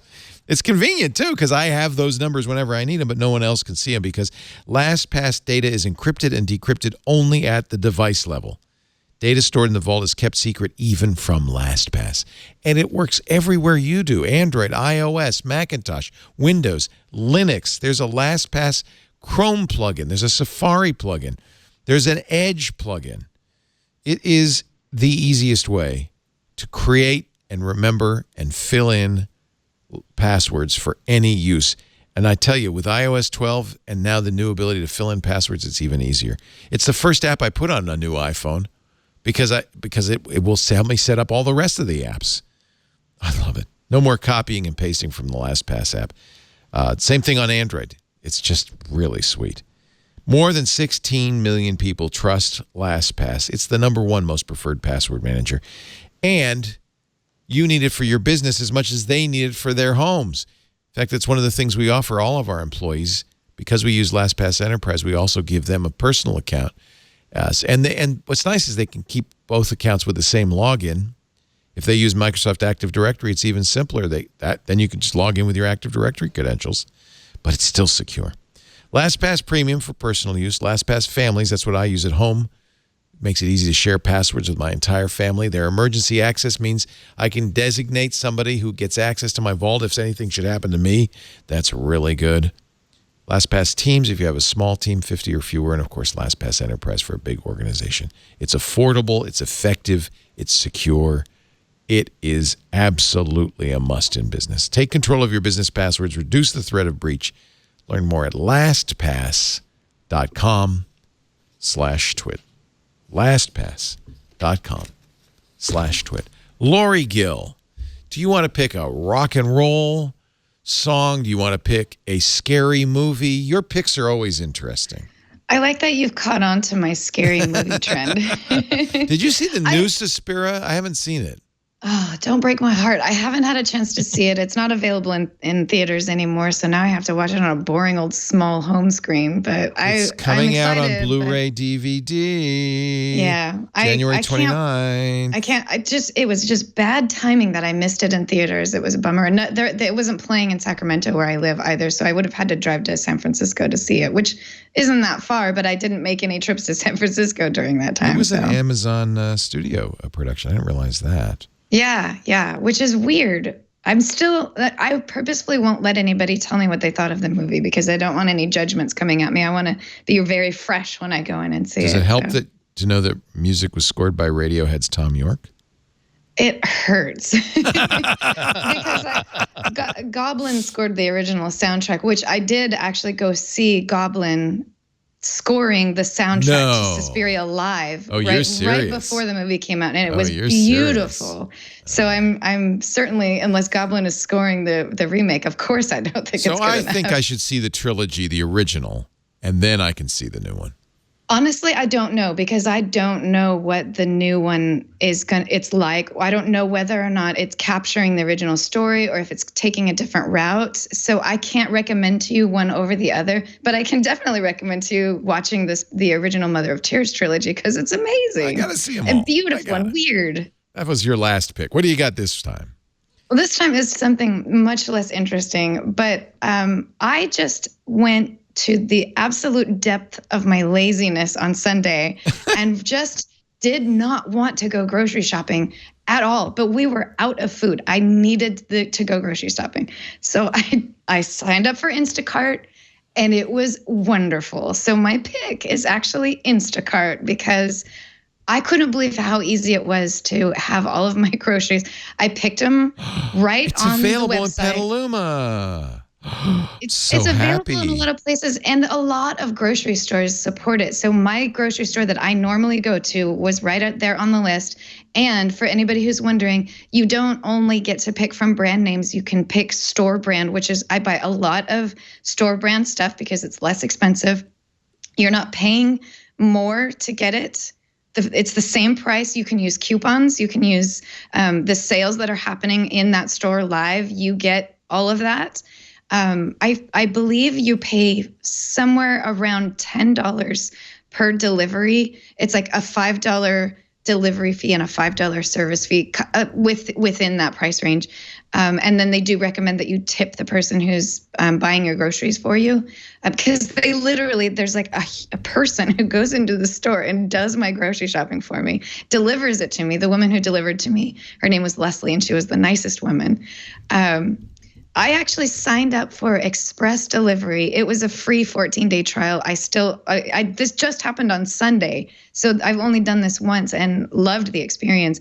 But I think I'm going to end up keeping the express delivery, which is $99 a year, because honestly, $99 a year is worth me not having to go to the grocery store every week. I also don't own a car, so if I need to run to the store for something, it's a big ordeal. I have to ride my bike or call for a Lyft or Uber or take the bus.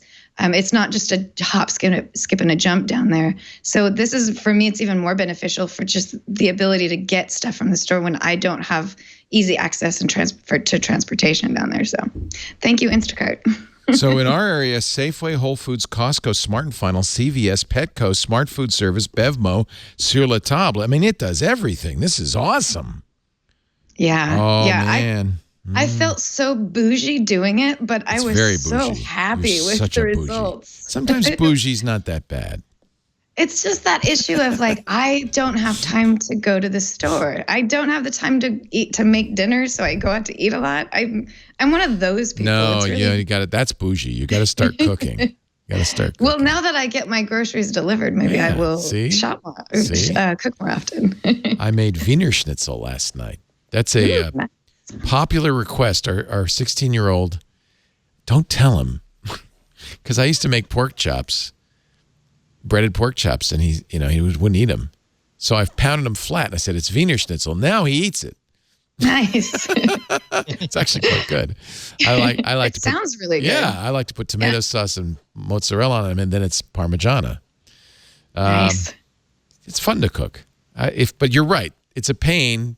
That's why we use Blue Apron. It's a pain to like go out and shop and then plan it and then cook and all that. This is nice. Instacart. Alex Lindsay, somebody in the chat room is saying, could you tell us once again what flannels you recommend? What flannels? What flannels I recommend? Did you ever recommend flannels? I don't remember. He said, I need to know what Alex's flannels were. Or maybe it was Andy. No, it says, and Justin Crash says, can Alex share his pick for best flannel again? I can't find the episode where he shared his favorite flannel. I want to get one for the cold weather. Well, I mean, the one that I wear probably more often, I don't wear them on the show that often, but the one I wear the most is a Lindsay plaid. So, it might be that. There's a Lindsay plaid. It's very Christmassy. It's red and green. And so, especially around the season, nice. I tend to wear them. They make, LL Bean makes them seasonally. So sometimes they're available. I don't think this year they're available. So as a Lindsay, you're always like, not this year. They kept stood. So I don't honestly know if you can get the Lindsay plaid at Duluth Trading Company, but that's my choice for flannel. I'm a big Duluth Trading Company guy. I get all my underwear. I love Duluth Trading Company, and I also use there's some microfiber ones that are made by Eddie Bauer that I wear because they're kind of thick and they never ever wrinkle. It seems to be impossible to wrinkle. So when I travel on planes, they turn out to be great because they're thick and they're synthetic so that they wash easily and they don't smell a lot, and you can wear them especially when you're traveling 20 or 30 hours. So that's the other one that I use anyway. That's my recommendation for flannels. I don't remember when I talked about flannels before. I don't either. Maybe he's hallucinating. I don't know. I do admit I wear them a lot. I mean, I wear. Justin Crash, did you? I mean, when you were watching the show earlier, did it look like I had lights on or anything like that? There you go. I think that we're so close to turning Twit into a lifestyle brand. We are so almost there. Right? It is. We got mattresses, we got routers, we got password managers. Get some flannels. Let's take a look at the 2019 Alex collection. I love that idea.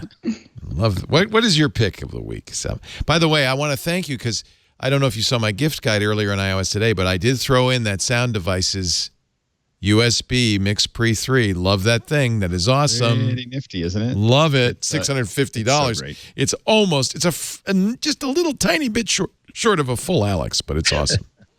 But it is amazing. It's an amazing little box. I love it. My recommendation is actually not nearly as expensive. It's an app called TinType. I don't know where I saw it, but I downloaded it. I just have so much fun with it. Oh, it's so good. I love it. Yeah. It's so great. It's $1, and I think I posted a picture on Instagram right before the show of look. There I am right before the show. Right during the Civil War, Alex Lindsay was famous for podcasting. Doesn't it look like that? So it's a really fun app as far as the filters work out really well. So if you really need that if you want to spend $1 so you can have that wanted poster look, this has been the easiest way to create the wanted poster look, and I've found that it's provided a lot of entertainment for my kids. Show that one again. Show that one again, Karsten. The battle has been raging all day in the distance. Yeah. I am unable to ascertain whether anything has been gained or not. Oh, how I long for this war to end. We need a little Civil War music going on, a little fiddle in the background. How I will hail the day when I return to the bosom of my. There, we got the pan and scan. That's good. It's going the wrong direction, but okay. Birds effect. There we go. Our bandwidth is down to 2G edge speed. But yeah, and it's using, it is utilizing. Whether my message gets to you, Marjoram, I do not dare know. Know that the last text message I sent to you was heart emoji, crying face. What was it? Oh yeah, TinType. That's the Hipstamatic folks. Yeah. It's a fun app for $1. It's a lot of enjoyment. Andy Ihnatko, pick of the week. Closure on my 3-week adventure of having the SSD in my 2015 MacBook Pro die on me. I did finally replace it, and I didn't want to talk about it until I knew that it actually worked. Apple used a standard, but not really standard SSD module for storage in the 2013 to 2015 MacBooks. So it was technically not some. It was standard enough that they could buy the connectors in bulk. Not so standard that it is possible to simply go out and buy a replacement module and stick it in. So the standard right now are M.2 SSD modules. And so I bought a Samsung 970 EVO 512 gigabyte, basically a direct replacement for the size that I had in there before. This was a module that was released in 2018, so the controller is brand new. The memory style is brand new. It's super, super fast. It's wonderful. And to get it to work inside your MacBook, all you need is this dubiously, really sketchy looking, but it's just as simple as that $10 little adapter that you snap onto the end of this M2 module that will just basically switch out the pins and give you the correct sort of connector. And the 970 EVO is shorter than the original module. So it's not as though you're going to have to sort of squeeze this thing in. I just literally snapped this thing onto the end of the new Samsung module, stuck it into the connector inside my MacBook. The tie down screw that keeps it from shifting out lined up perfectly. Absolutely no problem. Bob's your uncle. And the adapter is like $10, and you can get it pretty much anywhere. I got both my stuff on Amazon. The module was $120. I think the adapter was like $10 or $12. So easily under $140, and imagine how much it would cost to actually take this in to Apple and get it repaired. And that shows you how much how interested I am in taking really good care of this 2015 MacBook Pro, because it is repairable and it's it's still good. Yeah, good. Totally. All you need is to take a stop down to iFixit. It will it'll give you the teardown guide, which is easy as pie. And also, they'll sell you the P5 pentalobe screwdriver you need to get out before you can put in replace the proprietary SSD. You need to get at the proprietary screws holding the case together. I got the from Otherworld Computing, their kit, which includes the screwdriver, and it's a Mercury. Although some people have said the Mercuries are not that good as SSDs, but that's my upgrade for the 2015. And I was very happy with that. It really did. Yeah, I mean, I'm just glad that I decided not to upgrade it to a terabyte, because I think I would just get myself in trouble. Yep. Also, you put a terabyte in a thing, then now you've got a terabyte you need to back up, and also I would just run out of space by not backing things up and not taking things off when I don't need it. These are the last few that you can do that to. I don't think you can do it to the new ones. Exactly. Everything else is soldered directly onto the motherboard.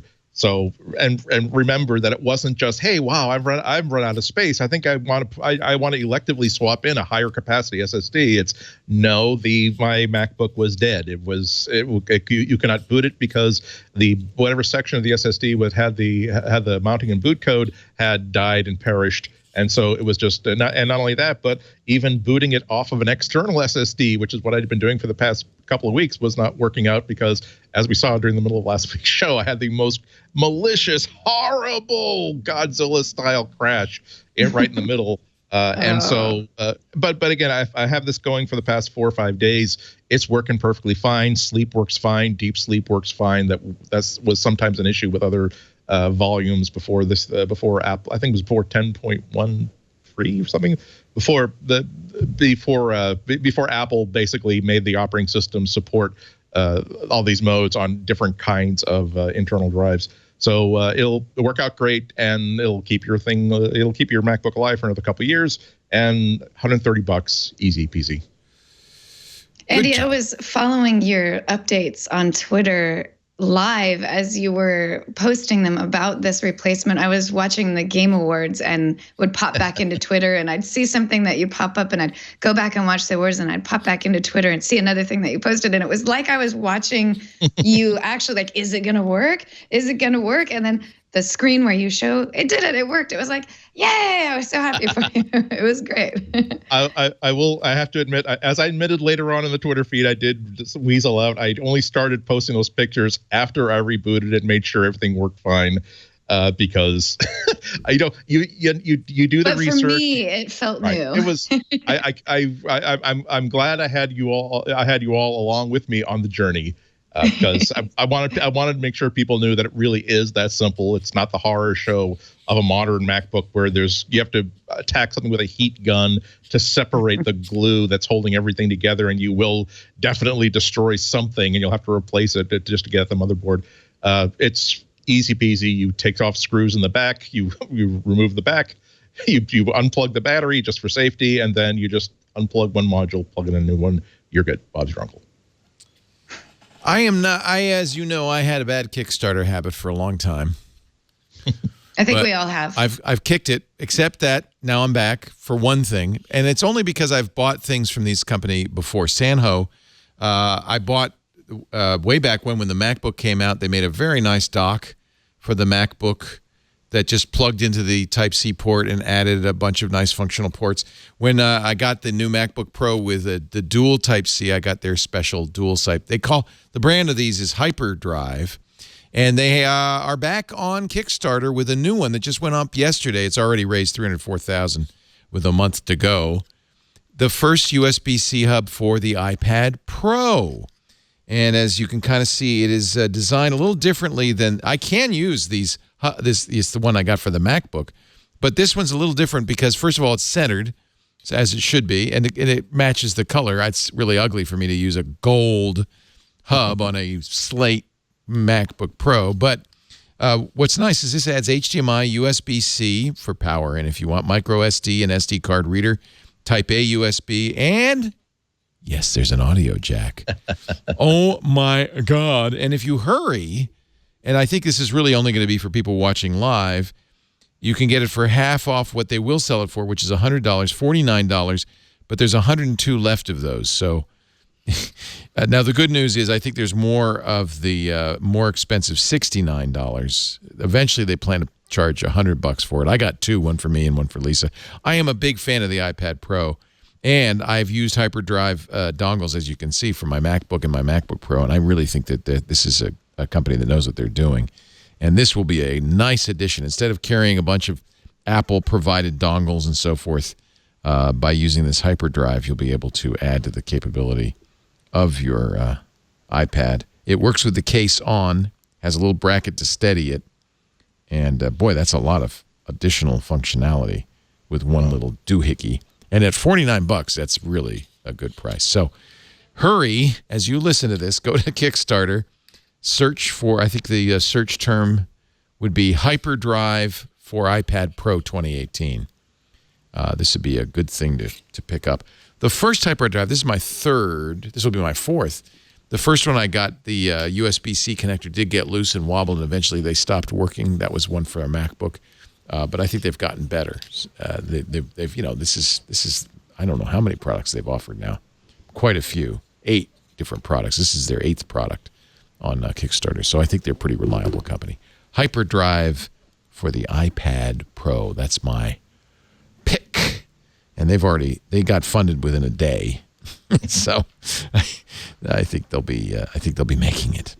I like the idea a lot. It's almost as if people want to have ports and functionality on $1,000. What a thought. This will not all of a sudden make it possible for you to access external storage or anything like that till Apple adds a driver, but it'll let you read cards and do all that stuff. But just that looks so amazing. Just the knowledge that if I take this one thing with me, the number of times where I've had to head out to an Apple store because I took almost enough dongles with me for everything I needed to do, but turns out I do need HDMI. Oh, yep. Darn it. Yep. This is very handy. I love it that they put a headphone jack on it. That's really a reason to get it. There's your headphone jack right there. Ladies, I wish that the only thing to make it better is if they designed it like to look like a frog design component, just to put that thumb in the eye of like Apple designers and say this is the old Apple when we designed things to be functional. Sigh. Sorry. Sigh. I'm in that mood today. Ladies and gentlemen, we've come to the end of this fabulous radio program. Lory Gil, rock and roll star, and it's just completely incidentally managing editor at imore.com, at Appaholic on the Twitter. Great to have you. Thank you so much for being here. Thank you. Thanks for having me. Happy holidays. You too. Are you going anywhere for the holidays? Doing anything fun? Family is in town, so it's just going to be, just a quick drive. And I told Karsten, get you on more, and if you ever come to the Bay Area, let us know so we can have you in studio, because I'd like to meet you. Yeah, I need to make that happen for sure. Someday. Yeah. Someday. Yeah. Maybe we could set up some lights, get some amps, have a show. I can rock out for you. I would love to see you sing. Are you playing anywhere soon? Yeah, I'm playing on the 22nd locally. Sacramento. It's so small that it's just it's a house show, which is typical for punk rockers. So I think house shows are the best kind. I completely agree. Yeah. All right. Well, I guess people could go to your website or something and figure that out. Yeah. We'll leave it to them as an exercise for the reader. Ask a Punk, I think, is what the address is. They'll know, man. Mr. Andy Ihnatko, you see him or hear him regularly on Boston Public Radio, WGBH, and, of course, every week on this show. And you could read his stuff on his website, new and improved, ihnatko.com. I finally fixed my database problem, so I can actually start posting to it again. Can I just say, get WordPress.com. You won't have to worry about it.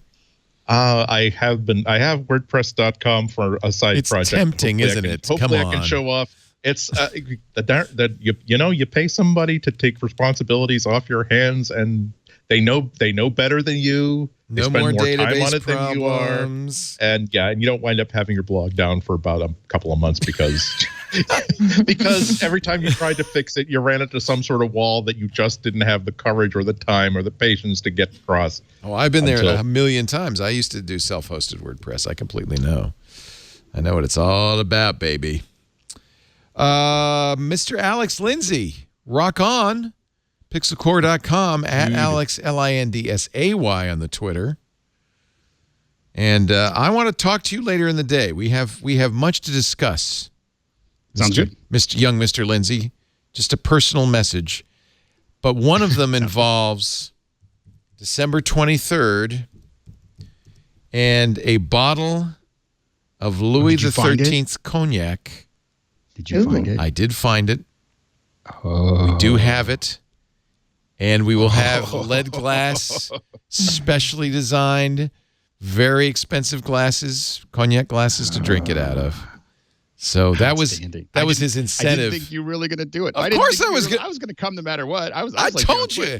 If you do the show with me, we will have Louis XIII. Can I come to that show too? Yeah. Lori, do you like cognac? Oh, it looks so delicious. And specially designed lead glasses. That's a win. Lori, this is a $3,000 bottle of cognac. Oh my gosh. This is not this cognac. I am no longer bougie. It's you guys that are bougie. I'm unapologetically bougie. This is made. So this is 100 years. That the people who make this cognac never get to taste the final product. It takes them 100 years to make. That's insane. Yes. Yes. Can I send you like a Tupperware shot glass? No. Okay. No. You have to come out, Andy. You have to come out.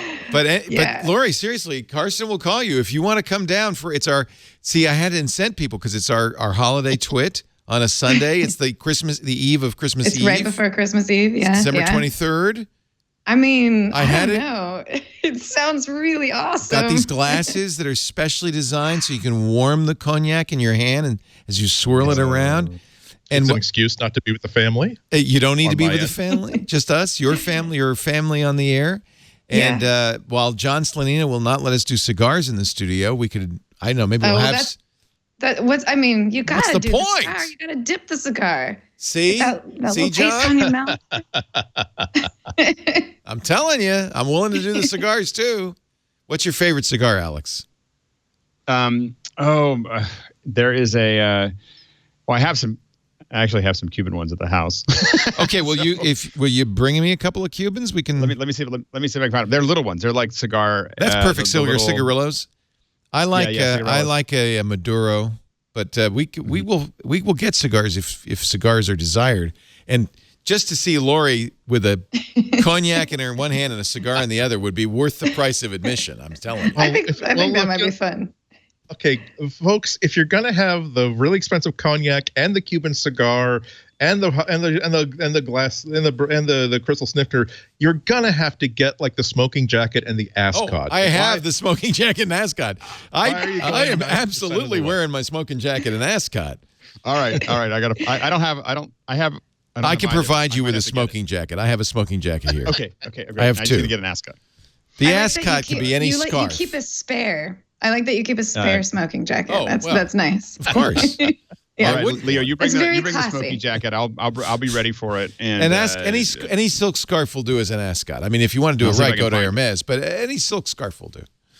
I'll see if I can find my Cuban cigars. They're packed away somewhere, so I'm gonna. Oh, I don't want stale Cuban cigars. Come on, well, they could be stale. They've been around. So they, so they were given to me, and then I of course set them down, and I was like, I know. I haven't smoked a cigar. Here's in the problem: is you get cigars, and then you want to save. If they're good cigars, you want to save them for the right time, and then you save them. That's right. The right time is never comes. It never comes. Exactly. And then they're not smokable. And I go. I'm just thinking. I don't know where to go with this, but I'm thinking maybe a Davidoff short Perfecto, something like that. Oh yeah. I'm just thinking. Yeah. We don't want a big. John's going crazy, by the way. John is just dying. Just get a filter. You got a filter in there, don't you? Just filter it. How about this from Nicaragua? The Illusion Epernay. Yeah. It's from the Champagne region, so it's perfect to go with a champagne-based cognac. Anyway, this is completely off topic. This is really kind of lifestyle brand. Why do we not have our own lifestyle brand? Why? I know. Thank you so much, Lory Gil, Alex Lindsay, Andy Ihnatko. Thank you all for being here. We do this show every Tuesday right after iOS Today, around 11 a.m. Pacific. That's 2 p.m. Eastern. That's 1900 UTC. You can watch live at twit.tv/live. There's a live audio and a live video stream. You pick the one you want, but if you're doing that, you really ought to be in the chat room, irc.twit.tv, where all the cool kids who are watching the show live are hanging out. You can also be in studio. I mean, that's super cool. In fact, now I think we're going to get a whole bunch of people interested in coming in on the 23rd. Email tickets at twit.tv. Yeah, we'll have a studio audience that day. I can't promise you all. Maybe I'll give you a sip. I can't promise you all a snifter of brandy, but you can have a sip. You can have a sip of mine. Might deign to allow you to touch the hem of his robe. We'd love to have a big studio audience for our special holiday Twit. That's Sunday the 23rd. You just email tickets at twit.tv. We'll give you all the information you need. On-demand versions of this show, every show we do, always available at our website, twit.tv. In this case, twit.tv/mbw.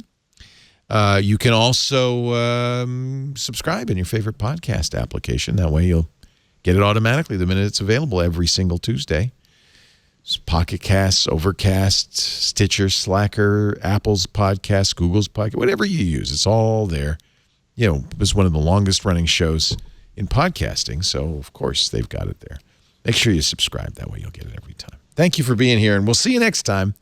But now I'm sad to say it's time to get back to work because break time is over. Bye-bye.